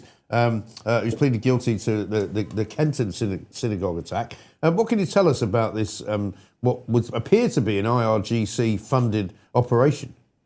Well, look, as you say, it appears that the UK, Britain, the Jewish community, but not just the Jewish community, is under sustained attack from an Iran-linked backed group. We don't know. The Met Police will hopefully let us know in the coming days because there are many people across this country who are rightly worried about who is behind this attack. Yeah. And we will see. But look, all I know is that if it was another country, we would have acted much more swiftly, and it's an embarrassment to our national security. This Labour government, and indeed successive governments before them, committed in their manifestos to prescribing the ARGC, which would make sure that groups like these would not be able to operate with impunity in our country. Unfortunately, we haven't done that, and we've got to the situation where, despite decades of warning that there are countries like Iran who are compiling lists of Jewish and other targets, British targets here in our great country to attack, they ignored it. And we're now at the situation where they're going ahead, they are attacking. Again, we don't know 100% if they are behind this, but they're taking responsibility. And it looks ever increasingly likely that they are behind this, paying local criminals to go and firebomb synagogues and other British sites. And all I could say is that imagine if this was an Israel-linked or backed group paying local criminals on behalf of an extreme Zionist entity to go and burn British mosques. We know that there would be emergency protests and there'd be emergency laws to take these people through the courts as quick as possible and to prosecute them. Instead, in the case of this 17-year-old yesterday who pled guilty in court, the judge has let him go home on condition that he doesn't enter a synagogue. We know that this 17-year-old doesn't want to enter a synagogue. All he wanted to do was burn one down. Right. And I'm sure that banning him from entering a synagogue won't make any difference to his life. No, and they've arrested a group of people now, probably numbering up to, I think they arrested 7 just the other day. I mean, you're talking about maybe at least a dozen people here who are clearly operating in some form of organisation. They're not operating as individuals, are they? And they're presumably getting funded by somewhere. But I mean, do you have any confidence at all in Keir Starmer talking about them feeling the full force of the law? Because he talks about, anti-Semitism is unacceptable, blah, blah, blah, blah. But meanwhile, on Saturday, no doubt, there'll be another bloody pro-Palestinian march where people will march around and face no consequences whatsoever. Quite. I'm not sure how anyone can feign surprise or shock, especially the Prime Minister. He keeps saying he's abhorred by these terrible actions. Anti-Semitism has no place here. Well, my message to Keir Starmer would be anti-Semitism absolutely has a place here. And you, the Prime Minister, have shown us this by allowing and tolerating chance for globalizing the Intifada to go unchecked and unchallenged every single day on our streets, week on week in our capital city and in cities across this country, where, quite frankly, there have been no-go zones, not just for Jews, but for some British people too. And that's unacceptable. And the only thing that we can do now is to say that those won't be able to continue, to ban the Muslim Brotherhood, which are going around radicalizing people across this country on university campuses, in mosques, and making sure that we can't recruit through that organization, and then also prescribing the IRGC, as I keep saying, to ensure that these groups cannot operate with impunity, whether that's paying local criminals or whether it's actually their spy hub, their embassy, their other kind of buildings associated to the embassy, which we know have been used in previous for kind of bizarre activity. We need to ensure that those are locked up and closed down, and that we don't have these people in our country. And we know that after the Iran war started, Lebanon, Kuwait, Qatar, the UAE, these are all countries which prescribed the IRGC and kicked out their ambassadors and the Iranian diplomats. I don't know why we can't do the same. The United States has done so too, and we know that would make our country a safer place. Yeah, absolutely right. Dov, good to talk to you. Thanks very much indeed. Dov Foreman there, talking about the terrible... I mean, I know so many Jewish friends of mine who have said, we're actually thinking of leaving the country. It's not safe for us to live here anymore. We're thinking of leaving and going to live in Israel. Yes, well... Which is shocking, really. The reason that Israel was set up, of course, is for exactly that reason. Because they had been chased around the world, literally for thousands of years. There's hardly a country in the world that hasn't carried out some anti-Jewish pogrom. And so this is a safe haven for these for Jews. And I would also think that many of them would feel that despite what Starmer says, the basic tenet within the Labour Party, the beating heart of the Labour Party, I would say, prior to Starmer making some effort, is an anti-Jewish feeling. Totally. And when you look which at also expands politics, into the police and into what you would call the left-wing sort of elite of the country as well. Oh, yeah. There was I have no idea. I probably have spent the last 30, 40 years of my life doing business, in contact both socially and commercially with Jews. Honestly, their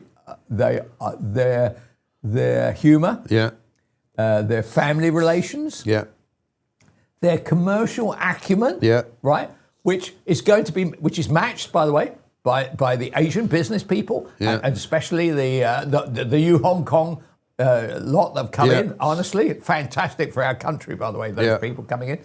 They are fabulous people, and also can and will help you if you want to know something or get directed towards something. They're always helpful. What is it? Right, so now, right, with the Muslim vote dominating really Labour Party policy, there would be a quid pro quo for that.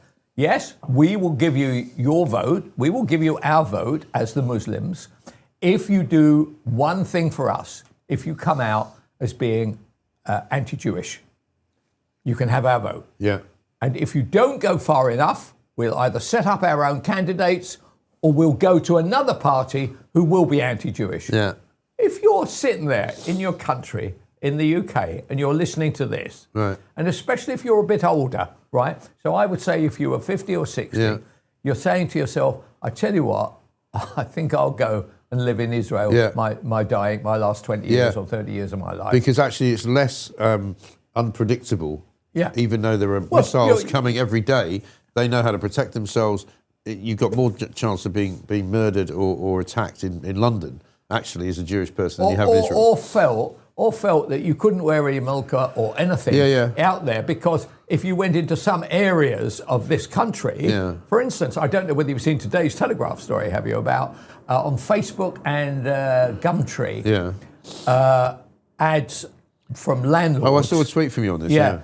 Ads from landlords saying rooms available for Muslim boys, Muslim girls, Muslims. Yeah. And when by the way, Facebook and Gumtree shouldn't be advertising this. This is against the 2010 Act. Right. I mean, it's straightforward, 100% illegal. God knows why they were running that. Right. Anyway, so the Telegraph ring a couple of them up. Right.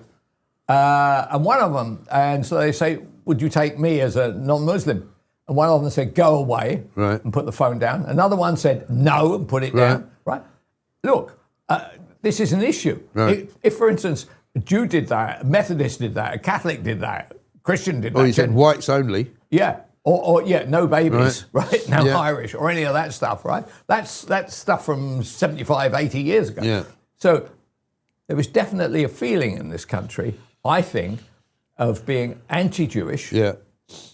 And at the same, and being pushed all the time by a kind of Muslim policy directive saying to any Labour politician, you are either with us or you're against us, and if you're against us, we're going to take our vote elsewhere.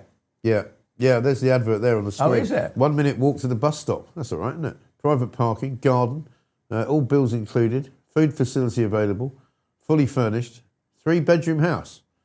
£380 per person. Right. Can I guarantee to cheap, you? that. Can I guarantee to you? It's worth at that converting price, to Islam for that, I'd say. You know, and get yourself, you just go here. I'm not going to wear those white trousers for anybody. You get one of the dress things on, you know. What's the that long, called? the long thing, I don't know. Oh, so your viewers will know that. But In India, it's a shalwar kameez, I think, but I think in Arab countries it's different. I don't know. At 380, it's all cash. Yeah. There will not be the HMRC will not be involved. So perhaps the Sunday Times should investigate that. Yeah. Well, there's a good story for him to look at. By the way, we were speaking earlier about because I want to play you this, and we're about to speak to Philip Ingram, but I think we haven't played many clips this morning, Pooch. I've suddenly realised. Let's play the one which has the bad word in it, because I think, as Kelvin said, Emily Thornberry is playing a blinder here. Somebody actually said, I think it was Quentin Letts who might have said it, that she's got just the right amount of kind of camp and drama to carry off this rather important job that she's doing. Because she's even got up in my estimation. Have a look at this. Morgan McSweeney, the Chief of Staff, rang Sir Philip and said, in terms stronger than those that I can use before the watershed. I think you should. Well, I'll just say that it was just to prove it with terms stronger than that. Does that accord with your impression? Just fucking approve it. Does it accord with your impression when you took over from Sir Philip? Brilliant. So the reason I wanted to play that is because I've got this from John, who's a regular listener to the show. He says, thanks very much indeed for the informative conversation this morning. One of my sons is asking what a wanker is. I had to tell him it's our Prime Minister. Because we often get told, look, don't swear on the morning show because there are kids listening. So look, it's educational, right? So now one of John's sons knows what a wanker is. His name is Keir Starmer. Some comments, Can you imagine the uproar if you put Christians only, says Vixen? Well, exactly. Yeah. Can you imagine? I mean, you'd have the police round, wouldn't you? You'd have about five squad cars. The most interesting aspect to it, another interesting aspect to it that I found was the following, were the areas where it was available. So where the landlords were advertising. So it's Barking, East Ham, Walthamstow. It's kind of where Tower Hamlets, where you'd expect it to be. But the idea that the landlords are so bold that they feel that they can contravene the law without facing any kind of reprobation. So let's take the cops. Look, they're swamped. There's so much criminality of a kind of commercial kind out there. It's impossible for them to cope. But supposing they started following up all these all these things, I mean, there would be literally hundreds of Muslim landlords / families appearing in local courts. Now, they should do that. But they can't. But have we got the capacity? No. And actually, more importantly, in London, remember these are London landlords, right? where would they get the support from Mayor Khan? Right. After all, we now have a mayor who has said nothing at all about the tube strike. No. Apparently, I read a very good piece. I would urge if you really want to know about London or the ins and outs of London, there's a guy called Jim Waterton who was media editor of The Guardian. The Guardian, yeah. What's he doing now? He set out London Centric, which is, he's just started a little behind subscription. Oh, yeah. To be honest, I'd think about your business going behind the paywall, to be honest. But and he writes about what's really going on in London. Yeah. Just little stories and the like. There was a very, very, very good piece about what this row, the RMT walking out in half of the drivers, tube drivers in London are with RMT, the other half are with ASLAF. That's why the nightmare is not so bad. But when you say it's not so bad, if you take the Piccadilly line, it's been shut down. It's bad. Yeah, right. You know, and it's bad Well, between I'll the find out later central on today line. because I've got to use the Jubilee line later. Okay, well, I think that's all right, the Yeah. Jubilee line. All right. Okay, but so at the end of it, she reveals that Mayor Khan is sitting on his hands. Yeah. He's not saying anything. What mayor of a major global city would not have a view about tens of hundreds of thousands of voters, passengers, commuters having their lives, their commercial lives disrupted? Why wouldn't you have a view? And the reason you don't have a view is because he's a bloody socialist and he's on the side of the bloody union. Of course he is. It's a disgrace. He is. He's not on the side of the voters. He's on the side of the bloody union.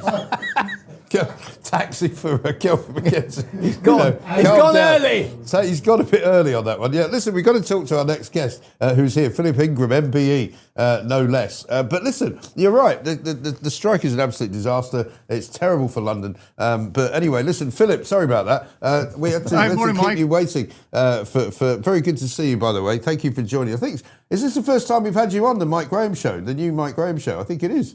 It is. I've been disappointed you haven't had me on. I'm so sorry. I'm really pleased to be seeing you again. I blame Charlotte. Listen, thank you very much indeed for joining us. You, with your great experience of military activities, will have no doubt something to say this morning about what's going on in the Middle East. Trump extends ceasefire with Iran. It says on the front page of the Times. It's another one of those kind of, sort of slight shell games going on, isn't it? If you don't sign the deal by now, we'll drops more bombs on you. But at the moment, it all seems to have reverted back to sort of calmness. What's going on? It is. Well, I wish we knew what was going on because we're trying to get inside Donald Trump's mind. What's clear is Donald Trump wants an off-ramp. He wants to get out of this. He's seeing the impact it's having on the world stage economically. He's realizing that the pressure that's coming on him is too much. He's been played slightly by the Pakistanis who've got an ulterior motive in what they're trying to do with Iran, given Iran's backing for the Taliban in Afghanistan and Pakistan's issues with Iran and with Afghanistan. He's feeling isolated and he's under pressure from all of the GCC countries to get the Strait of Hormuz open again. But he's not thinking of things from an Iranian perspective. So at the moment, it looks like the Iranians are holding all of the cards. Yeah. And who's running Iran at the moment? I mean, it's a question that a lot of people ask because the so-called Ayatollah we hear is either not very well or he's in a coma or he has half his face blown off. Is he in charge? Who's in charge? No, it's the remaining higher echelons of the Iranian Revolutionary Guard Corps. They've got a mechanism where whenever the higher echelons of the government are taken out, and there are two governments in Iran. There's the elected government, in inverted commas, that runs the parliament and has the regular military and all the rest of it. They're actually powerless. It's the religious government under the Grand Ayatollah, now deceased, his son now condition unknown, that has the real power because that controls the Iranian Revolutionary Guard Corps. And they are the more professional, more resourced, but the much nastier military element that's there. And they're the ones that sponsor regional and global terror. So they're the ones that are closing the Strait of Hormuz and really have power. And power has been devolved effectively from Tehran out into the different regions. So there's different regional commanders are working almost autonomously and will not follow a form of central command unless you get that old religious structure back in again. Yeah, I've just got a great note from Waldo there saying the Ayatollah's on a 0 hours contract now, but Yeah, I wouldn't be surprised if he turns up driving around on a moped delivering Deliveroo, you know. But I mean, what about? When come across the channel. Yeah, when did Pakistan suddenly become the peacemakers of this kind of thing? Because I've not known Pakistan before to be a kind of place where, you know, deals are made or you know, they help people to come to a peaceful solution to something. They haven't. There's some complex historical and religious links into different places, and you know, Pakistan is seeing this as an opportunity to try and reinsert themselves onto the world stage. Again, we have to remember where Pakistan's position is, you know, with borders with Iran, borders of Afghanistan, and is being heavily influenced by China. So you know, there's an awful lot of complex influences going on in the background here, and Donald Trump suddenly realizes that, you know, he has probably bitten off more than he can chew, unless he decides to finish the job militarily. This was never going to be a quick in and out operation, yet he wants it to be that. Yeah, interesting. And finally, Israel. I mean, what's their take on it? Or presumably they would like him to finish it off. They would like Iran to be completely neutered.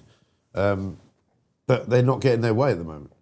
Well, they're not, but Israel is capable of looking after itself. You know, ever since Israel has come into existence, you know, Iran has been its arch enemy, providing threats coming at Israel from every particular direction. You know, all of the different terror groups that have attacked Israel, whose sole aim in life is to destroy Israel, are sponsored by Iran and are run by the Iranian Revolutionary Guards Corps, an organization called the Quds Force that train them, equip them, finance them, and everything else. And they're the ones that export global terror. So Israel wants them finished. They want the IRGC gone. And we also have to remember that, you know, the Iranians, through the Iranian Revolutionary Guard Corps, but also directly, have been responsible for a huge number of attacks over the last year. Before the attack, the American and Israeli attack happened on Tehran, the Iranians were directly responsible for 140 attacks against US or US interests across the region. Just imagine standing in the boxing ring and taking 140 strikes from Mike Tyson before you respond. Yeah, I know. Fascinating stuff. Listen, great to see you. Thank you very much indeed. Philip Ingram, MBE, great to have you back on the on the greatest show on earth. Can I ask something? Thank you. What was Philip's background? The military? Military, yeah. Well, I think perhaps you should say who it is. Okay, Philip. Because obviously he talked a hell of a lot of good sense there, but I didn't know what his background was. My apologies. So when you say it was military, do you mean... Philip, are you still there? Yeah, I'm still there. Will you tell Kelvin, I'm amazed that Kelvin hasn't heard of you, first of all. Military intelligence. I was 26 years in the army, and most of my career was military intelligence, carrying out operations across the globe, leaving as a full colonel. Yeah, brilliant. Okay, well, that's great, Philip. Sorry about that. I it's know fine. you. So it's fine. You talked a lot of sense, but normally I'd know. But you're quite right to point out. It was my mistake. Philip, thank you very much indeed, because I've worked with Philip for years, and he's a very, very smart guy. Yeah. And some of these characters that you meet who've been in, I mean, one of the stories that we talked about a bit earlier before you came in was about these SAS guys who are now resigning from the SAS because they're looking at what Starmer's doing to their former colleagues. Yeah. Who are being prosecuted for basically doing their jobs, and they're just like, we've had enough. And people like Philip and guys that I meet who have been in the SAS and been in senior positions in either military intelligence or special forces. I mean, they're tremendous people, and they should not be being betrayed by any government. Never mind this one. Yes, and of course Starmer, of course. Is totally hostile to. He hates the armed forces. He hates the armed forces because he's not in control of them. And also, he doesn't understand what they do. I think mentally he doesn't get it. He's not in favour of commercial forces. No. He's not in favour of the military. No. There's only one thing he's in favour of, which is actually political power. Yeah. And if you're a lawyer, you don't really care who you're acting for. Yeah. Somebody says, "I'll give you 10 grand to represent me." You say, "Yeah." I'll tell you what, it may turn out to be 30 grand, but honestly, I like the side of that. So they never have to believe in anything, which is what makes him both attractive as a prime minister and actually hugely unattractive when a difficult thing comes up. And there's nothing to hang on to. Yeah. Who am I? Yes. What do I really believe? Actually, I believe in one thing. I believe in what is in my own interest at that second. Although you could make a counter argument to that, and you could look at his early career as a human rights lawyer and look at the cases that he picked up, and he will say, of course, well, it was just a cab rank situation. Yeah. Absolute rubbish, right? He picked entirely anti-British government clients. He represented terrorists. He represented, insurgents. He represented people who had an axe to grind against the British crown. And he did it deliberately. And he represented people who, in my view, are enemies of the state.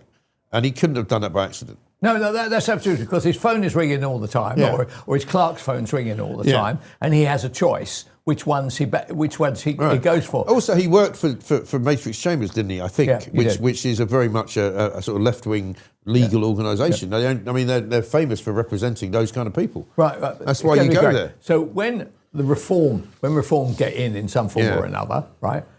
Those guys are being so busy. I can't imagine if you are a politicised lawyer, how much work you're going to be having as they go trying to sue everything. So it's important, and if Nigel was watching now, that he gets his ducks in a row now, which is make sure that all those laws that he's going to push through become unchallengeable. Yes. Okay?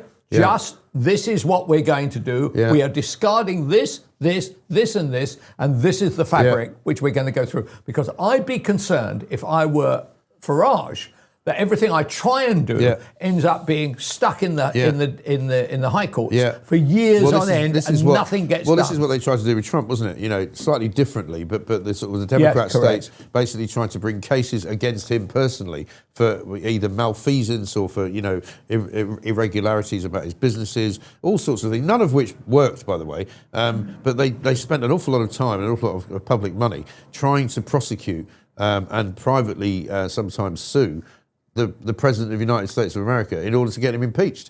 And I think that's what will happen to Farage. The lawyers will all gang up, all the left-wing lawyers, and there's plenty of them, will all gang up and they'll work some kind of strategy out that this is how we're going to stop him doing what he wants to do. So what he should really be doing is focusing very closely on what lawyers, left-wing lawyers, might do to actually get his policies caught in the weeds, and therefore nothing ever gets done. Yeah. Because the problem is the voters won't forgive him for that. Yeah. Right? They want somebody to come in and say, so I'm looking forward to the great repeal. Yeah. The great repeal, in which a lot of those employment laws just scrap from day one. This, that, the other. Yeah. Some of it is absolutely disgraceful. I tell you what, I would hate to be right, when you're in business, right, life is, for most businesses, I'm not saying for all businesses, absolutely not, but for a lot of small businesses, life is very much that. Yeah, right? Of course. And then along comes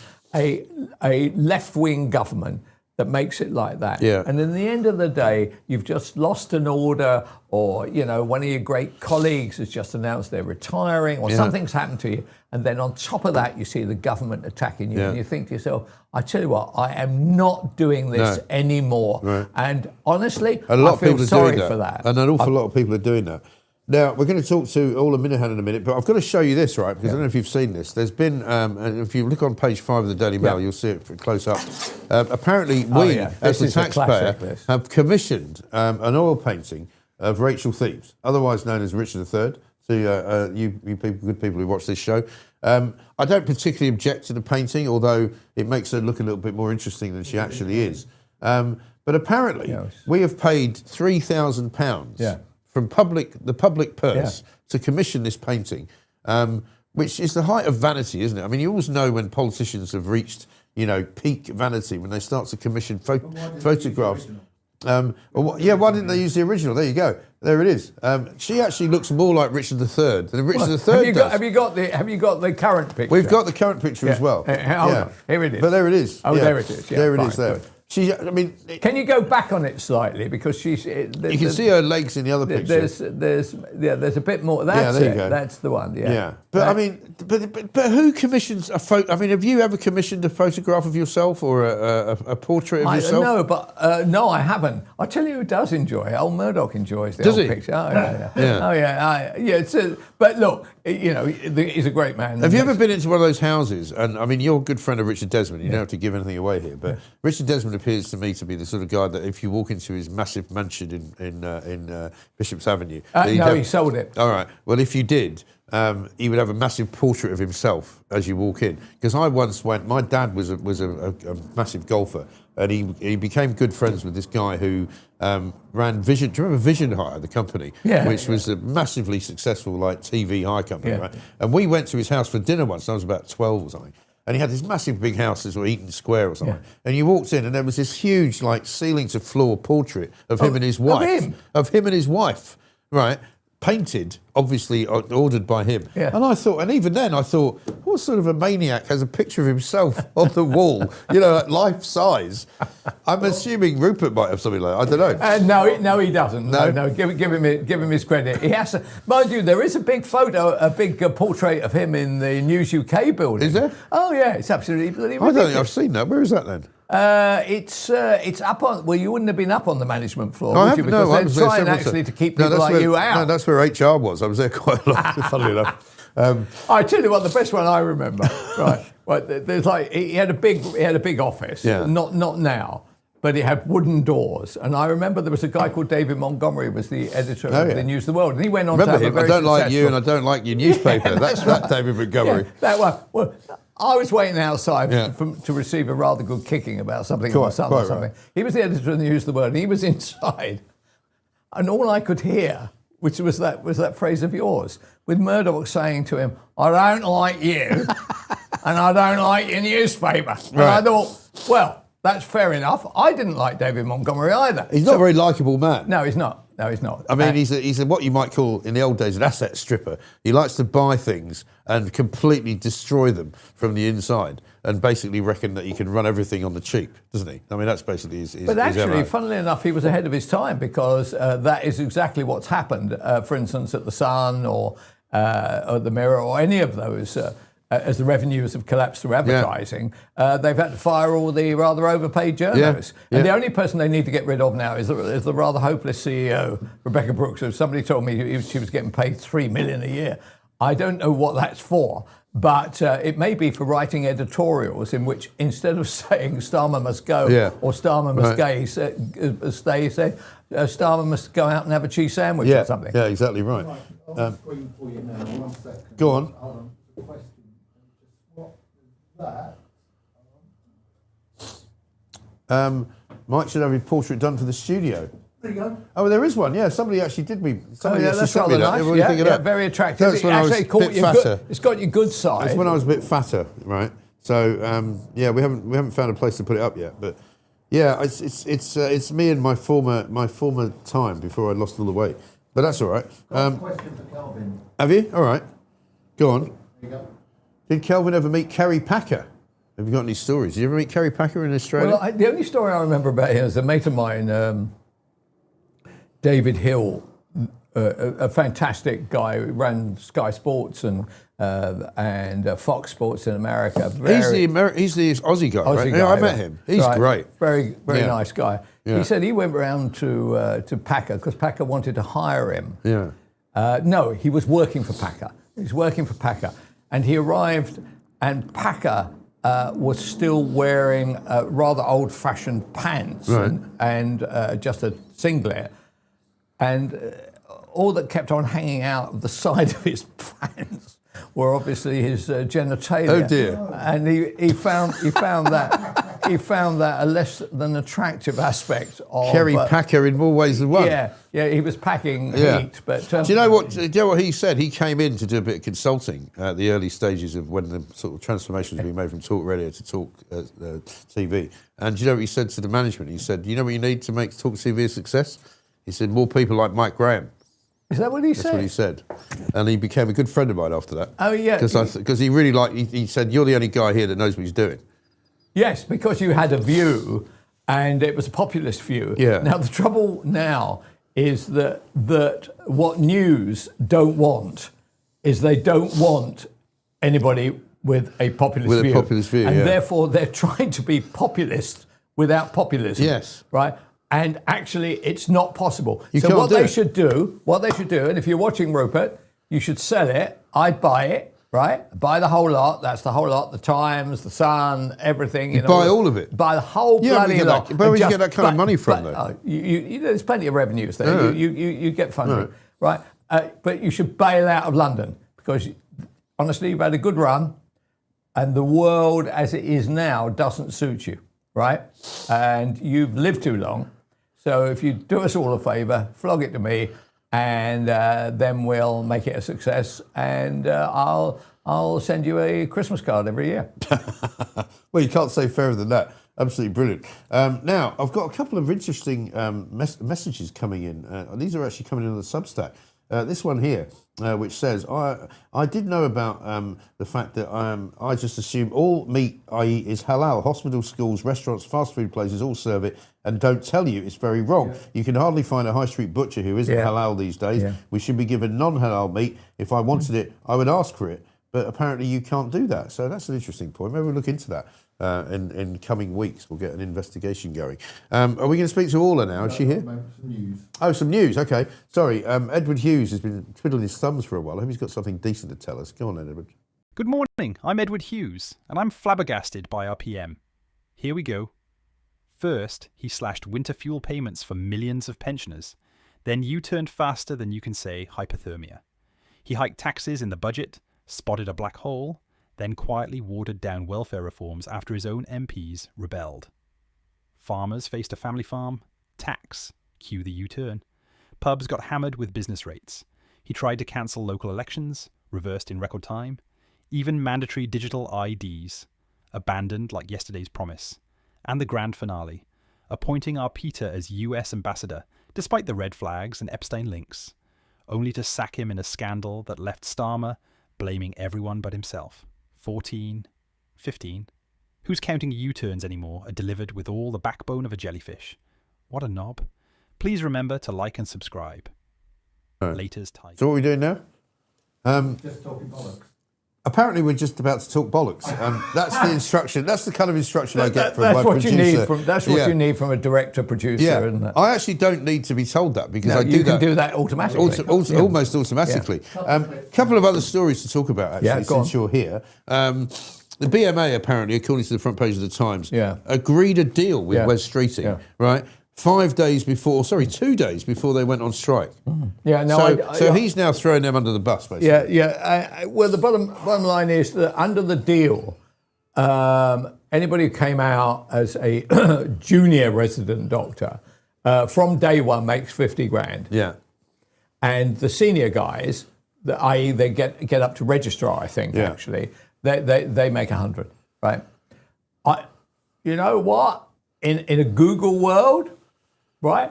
I think that's pretty good money. It is good money. In a Google world, what happens? You go in to see the doctor and you say, I've got a spot in my right ear and I'm having a problem going to the loo and everything. And the next thing you know, you're watching somebody going, Google says, look, it's a different world we're going into. At the top level, consultant level, operational level, these people shouldn't even actually be in the NHS. No. You should actually have some kind of health insurance for that. At the GP level, you should just come along and pay your money in the same way as you'll do to go to a McDonald's and you'll go to the movies, or you'll pay for a streamer. Right. Why on earth wouldn't you want to pay for a doctor? And that way, they can make as much money as their expertise. Yeah. But of course, the problem for that is, right, because I've often advocated for this, that if you said, whoever goes to the doctor, GP surgery, you pay £5 just for the appointment, right? Pay what you pay in Ireland, 50 quid. Well, I'd say 5, because what £5 will do is it will get rid of all of the no-hopers who turn up every single day. I don't agree. £5. Yeah, but wait, hang on a second. Because what you're forgetting here is that we now live in a socialist society, right? So if you were to charge everybody 50 quid, you'd get half of the people saying, well, I haven't got 50 quid. And so then the government will go, oh, well, don't worry, we'll pay for you. So that's not what you don't want. What you want is everybody can pay it, 5 quid, even if you've got no money, you can pay 5 quid and you could have some complicated way of getting it back if necessary. But it would stop all the people who waste doctors' time, who continually go, because there's something like 65% of people who go to GPs every single year are repeat visitors. They go pretty much once a week or once a month. They're people that don't need to go, but they go because they get some kind of delight out of speaking to the doctor. So you get rid of all of them, you make it more efficient. The doctors keep the money, and then that's on top of what they get paid to be doctors, if you like. No, well, I'm not in favour of that. No? I'm not in favour of that. First of all, I don't think there will be a whole load of people who would then turn around and say just that they couldn't afford the fiver either. Well, then you can't go. Yeah. That's fine. You don't go there. Well, actually, I'm in favour of that, and I'd like there to be a special kind of all-in-one package where if you can't go in there, you die as you try to come into the clinic. And boom, you can go straight into a casket and be buried all in one. All in one. By the way, you can get the whole lot for 10 quid. One-stop shopping. Yeah. Well, the other way to go, right, as I used to say, is have a two-tier system where you have people who pay income tax for the NHS because a quarter of your income tax goes to the NHS, and then you have a queue over here. It's a bit like EU and non-EU. Over here, the people who are on the dole who don't pay anything, and you get fast-tracked in. I'm in favour of that. I'm in favour of doing that for pavements. Yes. Right. So that actually you pay to have a decent side of the road. Yeah. So that has all the nice stores on there, right? And the sunshine. And the sunshine. On the other side, you have Poundland, possibly people sleeping, a little bit of oldies, right, and charity shops. No, charity shops. I got no problem with Poundland. Free. That would be free, right? Yeah. And then that way, the people walking on the right side who have actually paid for all this stuff and can afford to go into Harrods and the like, go like that across the road. Well, I've never understood, for example, even as a relatively young man, when I grew up in Hampstead. My parents didn't have a lot of money, but they rented a flat in Hampstead. It was a great place to grow up. But there's a council estate in the middle of Hampstead, right, just behind the Holly Bush pub, where I didn't know that. Yeah, which is lovely, right? Yeah. But it's for people who haven't got any money, who can now afford to live right in the heart of Hampstead. Which, if you had, if the flats were for sale, they'd be going for $2 million each, right? Same in Chelsea, right? If you go down the embankment, just past Vauxhall Bridge, just down that way, on the right-hand side, opposite Battersea Power Station, there's a whole slew of council estates, which is a very, very reputable place to live. And I'm thinking to myself, I can't afford to live there. I can't afford to live in Hampstead. And yet there are council houses where people can afford to live because it's cut rate for them, because it was an idea in the 60s that the government said, oh, this will be good for integration. Exactly. Integration. Well, bugger integration, right? Yeah. If I can't afford to live there, why should they be able to? Oh, yeah, no, it's completely ridiculous. It's mad. They should, anyways, you should always live where you can afford to live. Right. Because when you're setting out in life, right, you would like to live in central London or even in wider London. Actually, you end up, as I did, and I think you did, I ended up living in Crayford in Kent, which was a hell of a long way out and a long way to drive. No, not a hell of a long way out, but a reasonable way out. And actually, it wasn't the greatest of areas. It wasn't too bad. But it was where you so could afford. Bad that they even shut down the dog track. You know, but it was where you can afford. I mean, I was fortunate in the sense that I always lived in London, but I just rented. I never bought a house because I didn't have the money for that. The first house I bought was in New York, in 1989. Is that right? And then I lost it because of the crash. So I bought it for $249,000. It was a duplex, had a garden, beautiful. Whereabouts? East 30th Street, between 2nd and 3rd. Really? That would be worth an absolute fortune. It's now worth about £2 million. Yeah. And I couldn't sell it for 120 grand. In 1992, when I came back to Britain, I just had to give the keys back to the bank. Well, I used to have I bought a house when I went to New York. I bought a house in a place called Larchmont. I know Larchmont. Which is quite upscale. Yeah, very nice. Westchester County. Westchester. It's the equivalent of kind of Weybridge, but in New York State. Yeah. And I paid $113,000 for it. My sister-in-law sent me a picture of it the other day. Yeah. And said, would you like to know how much this is worth? It's got to be millions, right? Correct. Yeah. It's worth about $3 million. Wow. So, but there were very tough times. Yeah. And in New York, it's like that, like that, like that. Yeah. Well, and the crash, basically, you're on your own. Well, the Wall Street crash happened in 1991-ish, I suppose, something like that. And something like 80,000 people moved out of the city immediately. Yeah. And so there was just a property crash. And because it was a co-op, which was one of those places where you not only had a mortgage on your own flat, but you also had a mortgage on the building. Believe it or not, I was the chairman of the co-op committee. I had to once sign an agreement for a $600,000 mortgage which was way over my pay grade, because the problem was that as more and more people left and abandoned their places, you had to pay a bigger amount as it became emptier, because as more people moved out, your share went up, right? And so even when it was full, in order for me to make it a successful rental, I had to charge $2,500 rent a month, because that was what I had to pay, and I just couldn't find anybody who would want to rent it, because they wouldn't pay that kind of money. So I just had to lose it. And every time I go to New York. So what happened to that building then? Well, the building's still there. Whenever I go to New York, I go visit it and give it a little wave and go, it could have been mine. It's worth, as I say, it's worth about $2 million. And it's one of those things. What are you going to do? People say, do you not feel, in some way, regretful? Well, not really. What are you going to do? It's part of life. It's are you going to tell me to get on with it? Yeah, Mr. Potholes. Mr. Potholes here. Mr. Pothole, very good morning to you, sir. Is he there? Can you see me though? There he is, oh, Mark. Yeah, you can now. Nice to see you. Are you? Can I hear you? Can you hear me? I can hear you. Yeah. Yes, I can indeed. How you doing? Right. I'm getting censored everywhere, Mike. So I think there's a conspiracy here. I saw that on your Twitter account. You were saying you've been censored. What have you been censored for? Who's censoring you? Apparently, tagging in a government minister, expecting him to do their job, is harassment. Oh, really? Oh, so what, you've been accused of being nasty to a government minister? Which one? Well, I wouldn't say nasty, expecting them to do their job. I'm sure Kelvin would agree. I mean, when I went to work and you didn't do your job, you got a bloody good bollocking. Yeah, right. Yeah, what's wrong with that? Well, you can't expect people to do their jobs, ministers and civil servants. Absolute joke. That's why we're in the situation. We need real people in to take control of the country, people who've had some experience. Absolutely. So what advice did you have for said minister?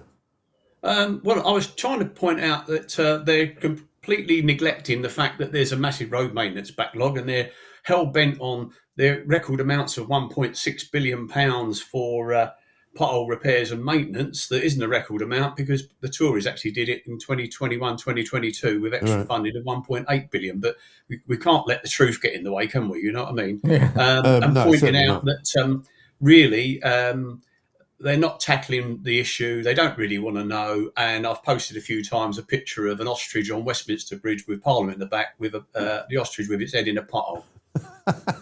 Well, that seems like a fairly good summation of the entire government, actually, in terms of the way that they operate. Forget about potholes. I mean, they just don't want to do anything, do they? Yeah, and then Heidi Alexander, classic, damaged 2 wheels on a pothole in Oxfordshire. Oh, yeah. After Isn't fundraising she the transport minister? Secretary of State for Transport, yeah.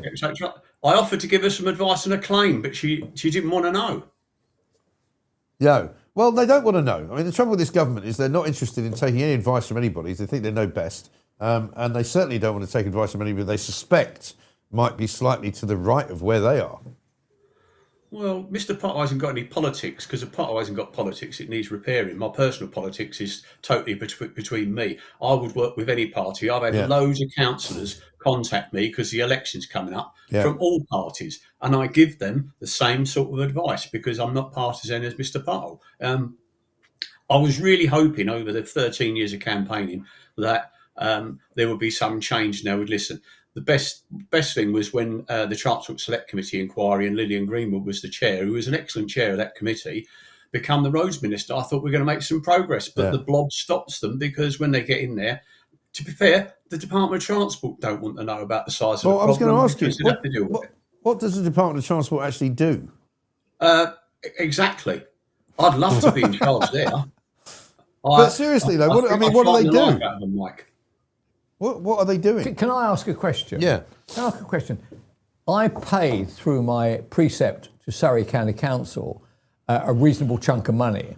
That money, as far as I understood it, went towards, alongside everything else, went to repair, right? Highway repair. Yeah. So it's not all a government spend, is it? It's a local council spend as well. You're quite right, but out of that precept, you'll be lucky if highways get 4 or 5% of that money. Give you an example. I went to a parish meeting on Monday night to support the group there, and also to be an arbiter between the Highways Authority. And they were very candid. I said to the Highways Authority, be honest about the situation. and they actually told them they've got a £390 million backlog in road maintenance. They look after 1,500 miles of road, and the guy who's trying to do it has got £12 million budget to do so. The bit of road that this group are complaining about, and quite rightly, it's out of repair, would cost £1 million just to do that one section of road. So central government have starved councils, and a lot of councils are so reliant on that funding from central government. And let's put it blunt, government are using road users as cash cows. We pay in over £50 billion a year through all sorts of taxation, fuel duty, VAT on fuel duty, vehicle excise duty, VAT on service, repairs, parts, tyres, everything else.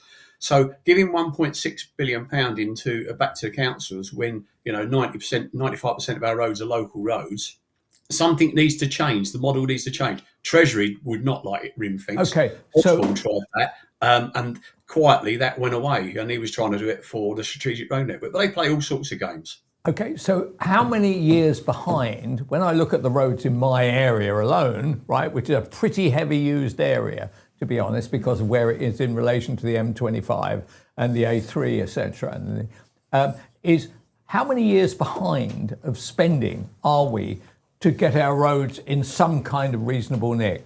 A decade? Right, 20 years? Yeah. Well, at the moment,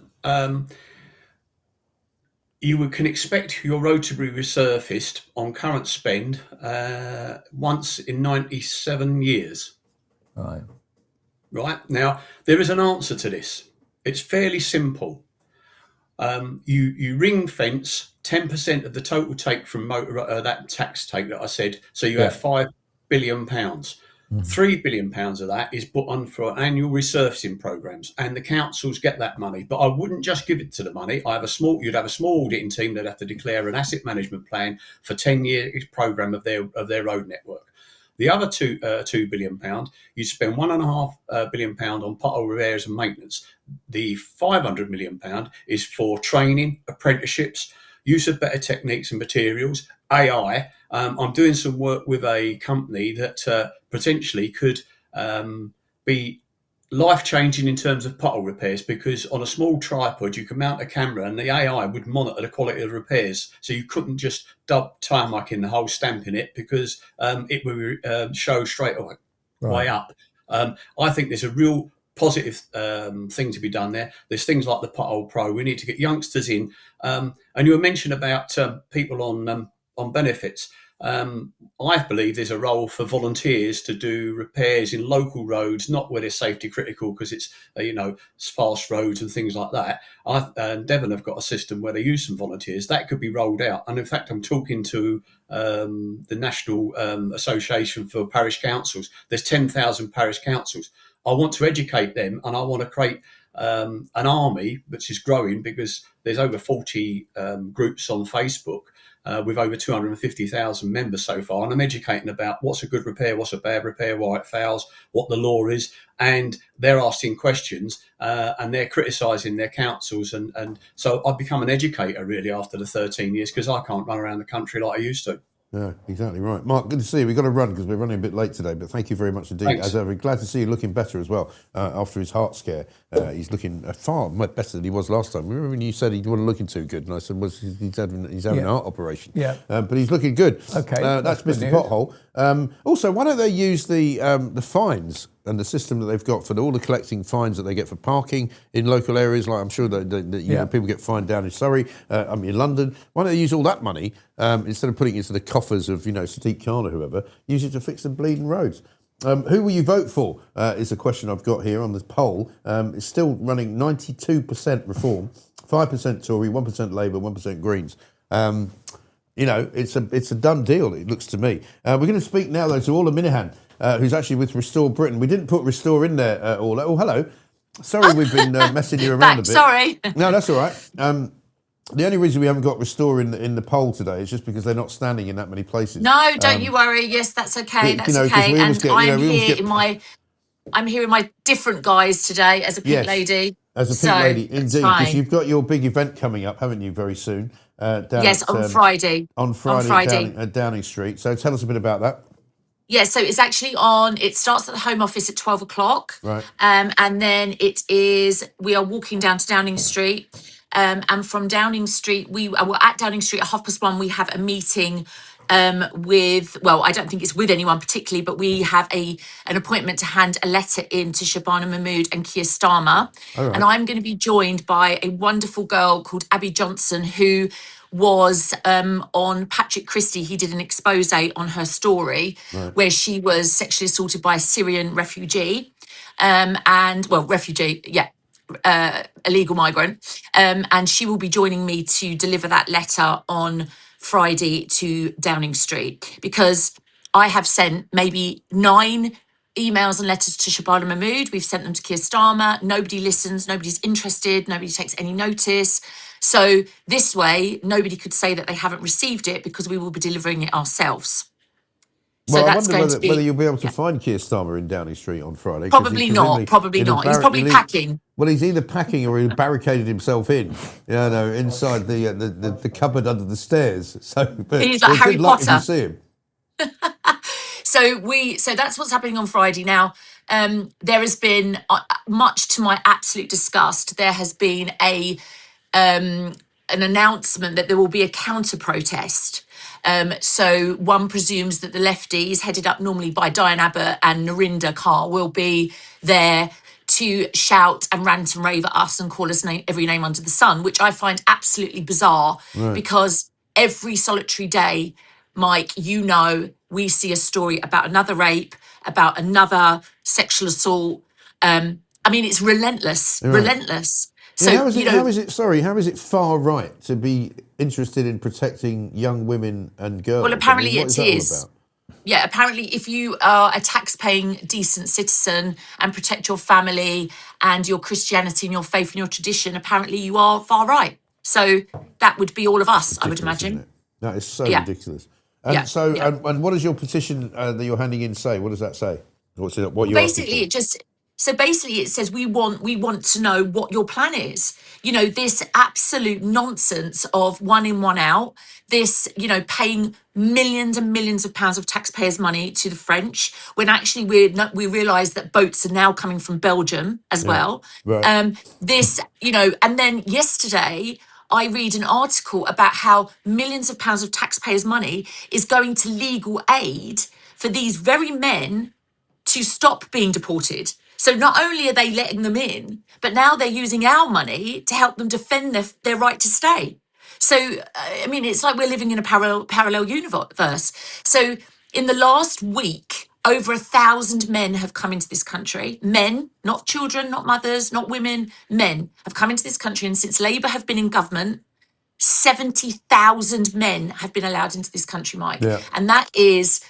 with the pledge of we'll smash the gangs, we'll stop the boats. Nothing has stopped. Nothing. In fact, as we come into the summer, it is going to get worse. Yeah. And each one of those men pose a potential risk to a child or a woman in this country. And that has got to stop. So our petition is, when are you closing the borders? What is your plan?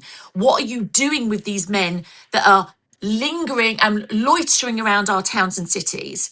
Well, you say that they're going to close 10 hotels a week, and they're acting as if this is a great thing. They're closing the hotels, but they're moving them to HMOs and to camps. Yeah. So rather than being in hotels, they're moving them into houses next to you and I. So, all that's happening is they're moving this problem from the hotel into communities and thinking that that's a win and gaslighting us. It's absolute nonsense, and we have had enough. And it's costing more. It's actually costing more money to put them into houses, because then they're no longer getting a sort of the package, if you like. Okay. Well, what do you? Hi there. What do you make of? What do you make of the use of policy of actually withdrawing the ability for a right to remain for people who actually had arrived illegally by boat or truck or whatever they'd done? He puts the number at 400,000. I thought it was quite an interesting idea. I just wondered that the concept of the bureaucracy of trying to track down these people and then telling them and then going through the courts. Look, there's such fundamental flaws in how this problem is being managed, because if you're an illegal migrant, you come in, you get off the boat, and you go and you're put into a hotel. First of all, that is a mistake, because yes, whilst I am not a savage, and I don't think you should let these people perish at sea, of course not, but once they come here, they must be detained straight away and put into a detention. But what about where they are kept? Yeah, but what about the Farage policy, which is actually saying, look, we buy all that, but for those that had already got the right to remain, isn't it right and proper that they should be researched, that they came here illegal and therefore shouldn't be rewarded with the ability to stay in the country? They should go. Agree? Yes, does absolutely. your party agree with that? Yeah, absolutely. I mean, we are more determined than Reform are. I mean, I'm glad that Reform are saying the right things and talking the right language. But for us at Restore, we have zero tolerance for this. Absolutely zero tolerance. So you come here illegally. Can I just identify this? Yeah. Restore would do the same thing were it actually to have candidates. Absolutely. Right. Absolutely. That we would go further than that. First of all, we would not, the minute they arrived. Well, the thing is, people say you need to get the army into the sea. You can't turn these boats around because they're not boats. Most of them are dinghies. So you haven't got the ability to turn them around because they would collapse. And that would, you can't allow, as I said, people to perish at sea. So you take them, you bring them. First of all, you put the things that they put in the prisons when they're on, they're allowed out, so that they are trackable, so trackers. You put them into a detention, and you immediately start the deportation. They've broken the law. So this whole, let's look at what they do, let's look at their background, let's process them. No, we're not going to process them. They go. They're here illegally. They broke the law. I agree. Totally agree. Yeah, Orla, get listen, rid. Friday we'll look forward to, maybe we'll talk to you on Friday if we can, down at the demo, if that's possible. Yeah. Good to see you. Thank you very much indeed. Orla Munihan Thank you. Take care. Planning Bye. this trip to Downing Street. Hopefully see Keir Starmer. What do you think the chances are of him opening the door? I would say Do pretty you know, the slim thing to is none. about Starmer is he never, ever, ever, ever speaks of this issue. No. And yet, when Reform have the most incredible victory, I can't imagine the size of it on May the 7th. I believe he will put it down to other areas, and the Labour Party don't want to deal with this issue. Oh no, he'll blame them for being divisive and all that sort of Yeah. rubbish, right? And so something, but what he doesn't seem to understand is that the reason that Reform are at 27, or that we have other parties on the right that have suddenly developed out of nothing, is because of this issue. Yeah. And that if he solved that issue, he would actually probably solve an issue for his own party. He would. And yet he won't. But he deal doesn't with want it. to, because he's diametrically opposed and ideologically opposed to doing anything about it. A couple of breaking news stories, by the way. I meant to mention this earlier. Inflation's run up to 3.3%. Yeah, I saw you may that. have seen that. Also, Pat McFadden has been out doing the rounds. He's kind of the sort of cabinet enforcer, if you like, who gets sent out whenever Keir Starmer's in real trouble. And he's apparently repeatedly failed to answer a question about whether he thought the Prime Minister's decision was fair when he sacked Ollie Robbins. Yes. So even he isn't entirely, shall we say, full square behind the Prime Minister. Well, if even the greatest brown noser in the cabinet, and if there was a brown noser of the year, well, that'd be award, Darren Jones, wouldn't it? Well, Darren Jones might have got it, but McFadden is the one that normally gets turned out. Yeah, and he. Whenever you see him, you know that the Prime Minister's in trouble. Yeah. And when he won't do it, and Cooper won't do it, and Miliband won't do it, and Lammy won't do it, and nobody will do it, all he's sitting there. And so what it probably means is that when Starmer now says to one of them, I think our policy on this should be so-and-so, they're just going to turn around and say, do you mind sucking the big one? Yeah, exactly. Because I'm not going to do it. But if you're we the haven't heard Prime that Minister... before on the show. I mean, thanks for that. We've heard plenty on this show before. But listen, we've got Ben Habib to talk to now because, Ben, welcome to the Mike Graham Show. Good to see you. Sorry to keep you waiting. I asked the question last night on Twitter just because it occurred to me. Who's actually running the country at the moment? Because you've got Keir Starmer, constantly sort of ducking and diving and trying to stop himself from being dragged out of Downing Street kicking and screaming. You've got Yvette Cooper, who doesn't seem to want to say anything to anybody. David Lammy appears to be asleep at the wheel. Rachel Reeves looks like she's been condemned to death. I mean, who's actually running the country? What's actually going on inside of government right now? Well, it's a bit like May 2022 again, isn't it? Boris Johnson, a very weakened prime minister, Starmer, a very weakened prime minister, the cabinet at odds now with the prime minister, increasing unsettled ranks in on the back benches. And we're beginning to see, I think, the end of Starmer's reign as prime minister. This morning, a cabinet minister, the name of which I didn't catch on the newsfeed, but there was a cabinet minister refusing to endorse Starmer's decision to sack Ollie Robbins. Yeah, that was Pat McFadden, Pat McFadden. So, they're splintering. And we saw this with Boris Johnson before he was ousted. The beginning of the splintering, I think, happened at around the same time, May 2022, just before the local elections then. Yeah. But, I mean, it's dreadful, isn't it, where we are right now? Because as much as and Kelvin says he'd quite like Keir Starmer to hang around because it will damage Labour even more. I'd like to see a general election.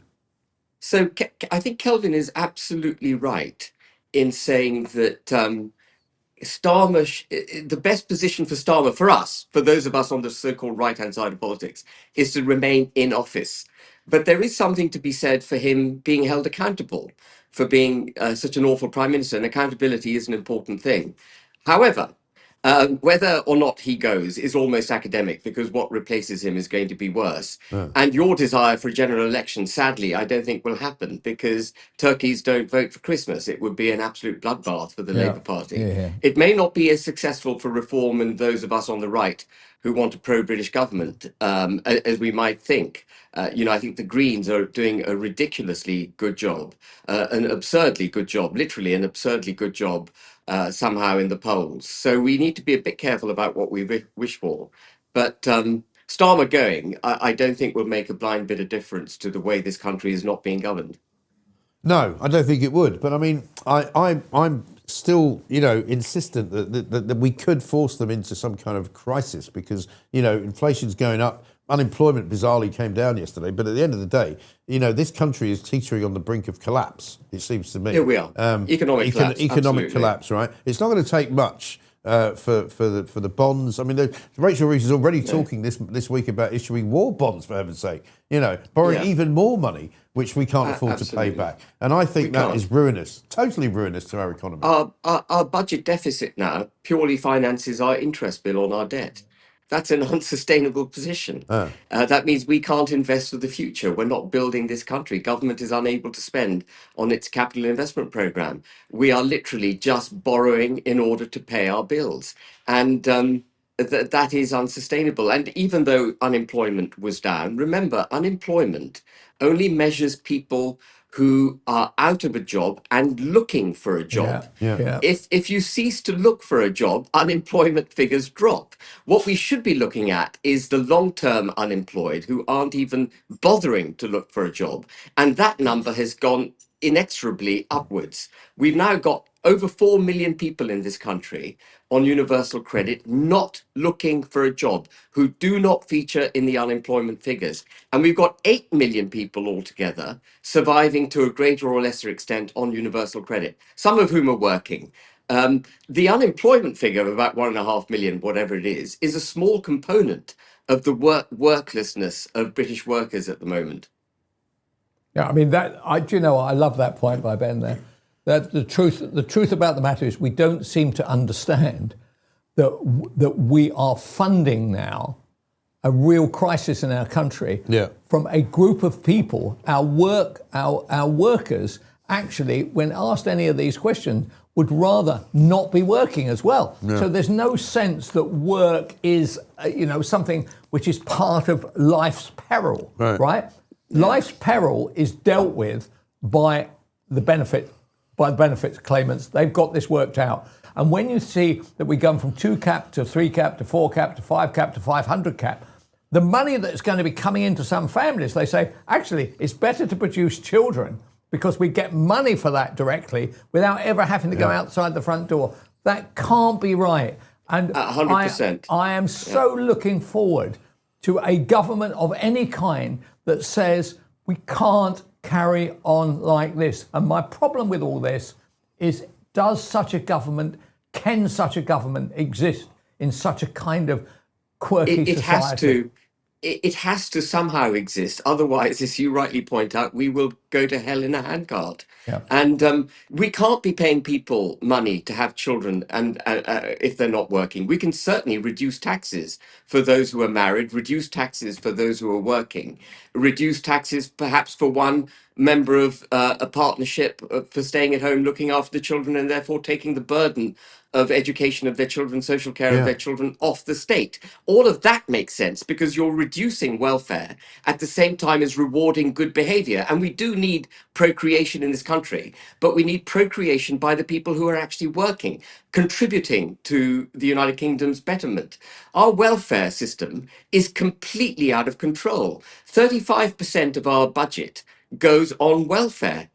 Another 25% goes on the NHS. So 60% of our budget is non-productive in Yeah. terms of economic growth. A country cannot survive like that. And I think one of the biggest damages that's taken place is we've already had the welfare state. The nanny state was already out of control. But the really big damage, I think, that took place to the psyche and approach to governance was during lockdowns, when suddenly the government thought it was a good idea to print money and keep people at Yeah. home. Yeah. The sense, the protective blanket went out of control. The nanny state became a wet nurse, and people haven't recovered from that. And there's no greater driver in life than knowing that if you don't get up and go to work, that actually you will starve. And we need a few hard lessons to be relearned in the United Kingdom. If you don't get out of bed, you don't go to work, you're not productive, you don't contribute to the British economy, you will not be entitled to welfare. There's got to be that equation There's no reestablished. question. But the trouble is, Ben, it's got worse since Labour have got in. I mean, I was looking into the fine print because somebody was arguing with me the other day about this business of if you're on universal credit, you can go to London Zoo or the Tower of London for a lot less money, right? And do you know what the rules are? You don't have to all be on universal credit. You can turn up and have one person in a group of 10 And you just need on to produce a universal PDF. credit. All you got to produce is one person's proof of universal credit, and everybody goes in for £1, right? Yeah. Which is absolutely insane. It's a bit like me It is going insane. to Pizza Express and some family coming in who are apparently unemployed, and so when I get to pay my bill, I also get to pay their bill. Because they want to have pizza as well, and they'd like to take their kids out, and they've got a right to do it, and I should pay for it. And that's what's going on. I mean, it's complete madness. It is complete madness. And it's the same mindset. I heard you talking the tail end of your chat with Orla. It's the same mindset that prohibits us from intercepting those dinghies in the channel. Yeah. It was really interesting to hear Orla say we can't stop the dinghies because, we wouldn't want it to damage any lives at sea and so on. That is the weak, the British stiff upper lip, the preparedness to make the tough decisions to protect our country and promote it, giving in. I'm afraid to say Orla has given in to that same mindset. Yeah. Of course, you can intercept these dinghies. They must be intercepted. I absolutely always said reject that. the note. I reject the notion that we can't develop a border force with fast boats, sensors, drones, barricades, well armed, deterring these dinghies, making these dinghies turn around and go back. And of course, if those dinghies refuse to go back to France, life may become endangered. But the endangerment will be down to the decisions of the people Yeah. in the dinghy, not those who are enforcing our border. We have to reacquaint ourselves with some of the tough lessons in life. And one of those tough lessons, the protection of our country, civil society in this country, starts by enforcing our borders. If we can't do that, you asked me at the beginning of this discussion, who's governing the country? We don't have a country if we don't have borders. We become an amorphous blob of flotsam floating around in the sea, ungovernable. And so we've got to enforce those borders. Those dinghies need to be stopped. And just answering your question, Kelvin, that thing that Yusuf came up with, reversing asylum granted since, I think he said in the last few years, that is an advanced UK policy that we revealed on the 7th of February, now adopted by reform. And I'm delighted to see it. We must reverse all the asylum grants. Our policy is to reverse it back to 2019. And we have to reverse all indefinite leave to remain back to 2019. These are concessions made by the British state. We're not obliged to make them. They are generosity by the British state. Why are we being so generous to foreigners who've entered this country, many of them illegally, at the time when we are ourselves suffering so dramatically, both culturally and economically? This can't take place. Again, we've got to develop a stiff upper lip.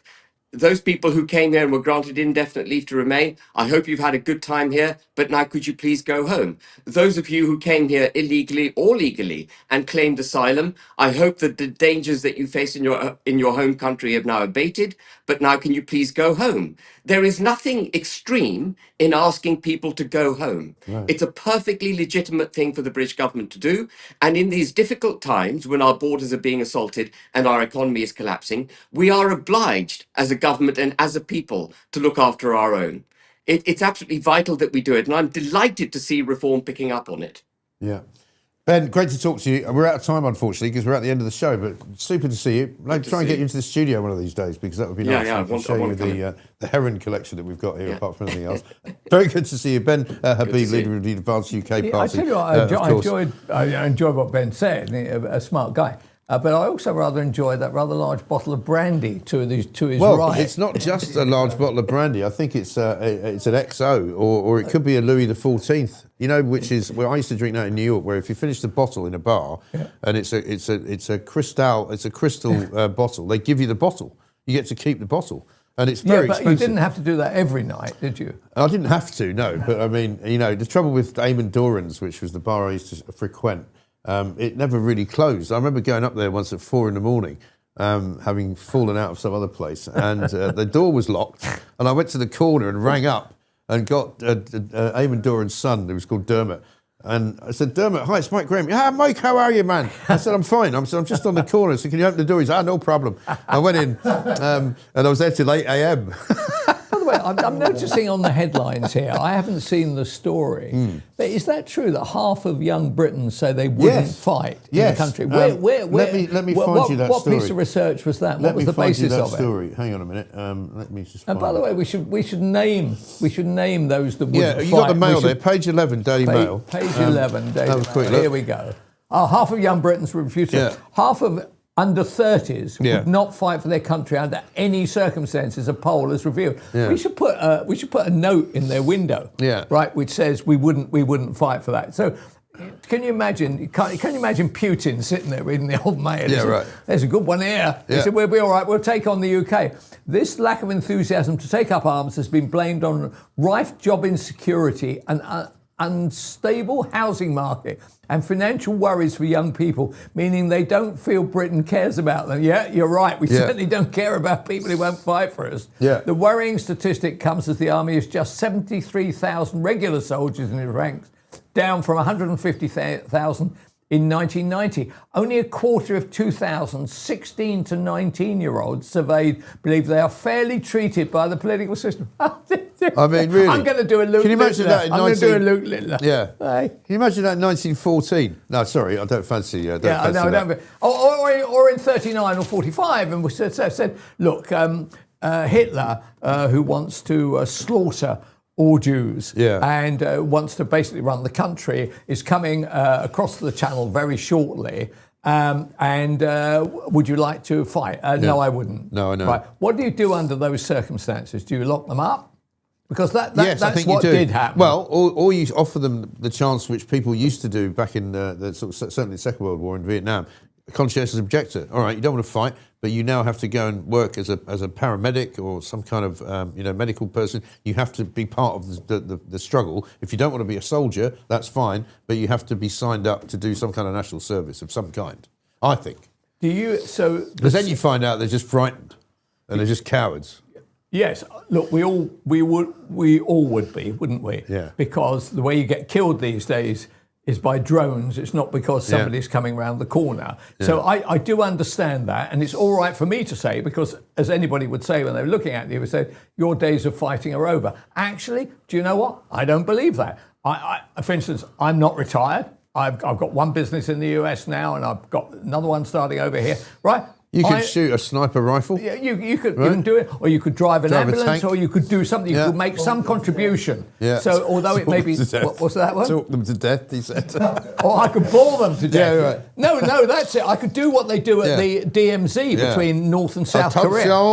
Tonsil. Go back, or I'll force you to listen to the Mike Graham show 24 hours a day. Exactly right. But I mean, funnily enough, you would have been the editor of the Sun, I suppose, during the Falklands. Yeah. I was willing to. I was about early 20s. I was ready to sign up. No, not you at Goose Green. I was so enthused by the Sun's coverage of it that I thought I've quite fancied a bit of this. Yeah. And a lot of my friends were the same. Yeah. And we didn't think we would, because we were all a bit lefty in those days, you know. But I went, no, I'm going to go and save the Falklands from the Argies. Because you know what? It would have taken a very big boat to take you there. It would have done, yeah. And as David Letterman said, he said, I never understood the Brits. He said, they said to the Argies, he said, right, we're declaring war on you. We'll see you in 2 weeks. Anyway, listen, that's the end of the show. We're going to switch over now to the new station, UK Live, which is, I'm happy to report, the second biggest YouTube breakfast show in Britain. Obviously after this one, which is the first biggest breakfast show in Britain. So we've got 1 and 2 now. We're going to switch over. Pooch is going to enable us to do that, because we're going to speak now to, I think, and Molly Kingsley's here, isn't she? Which is great, because we want to talk to her about all sorts of things, about banning phones in schools, about a suggestion that young people now should go to school in tracksuits rather than wearing school uniform. Molly, obviously, with her eye on all things to do with what goes on in schools. She's also very, very much an author about the things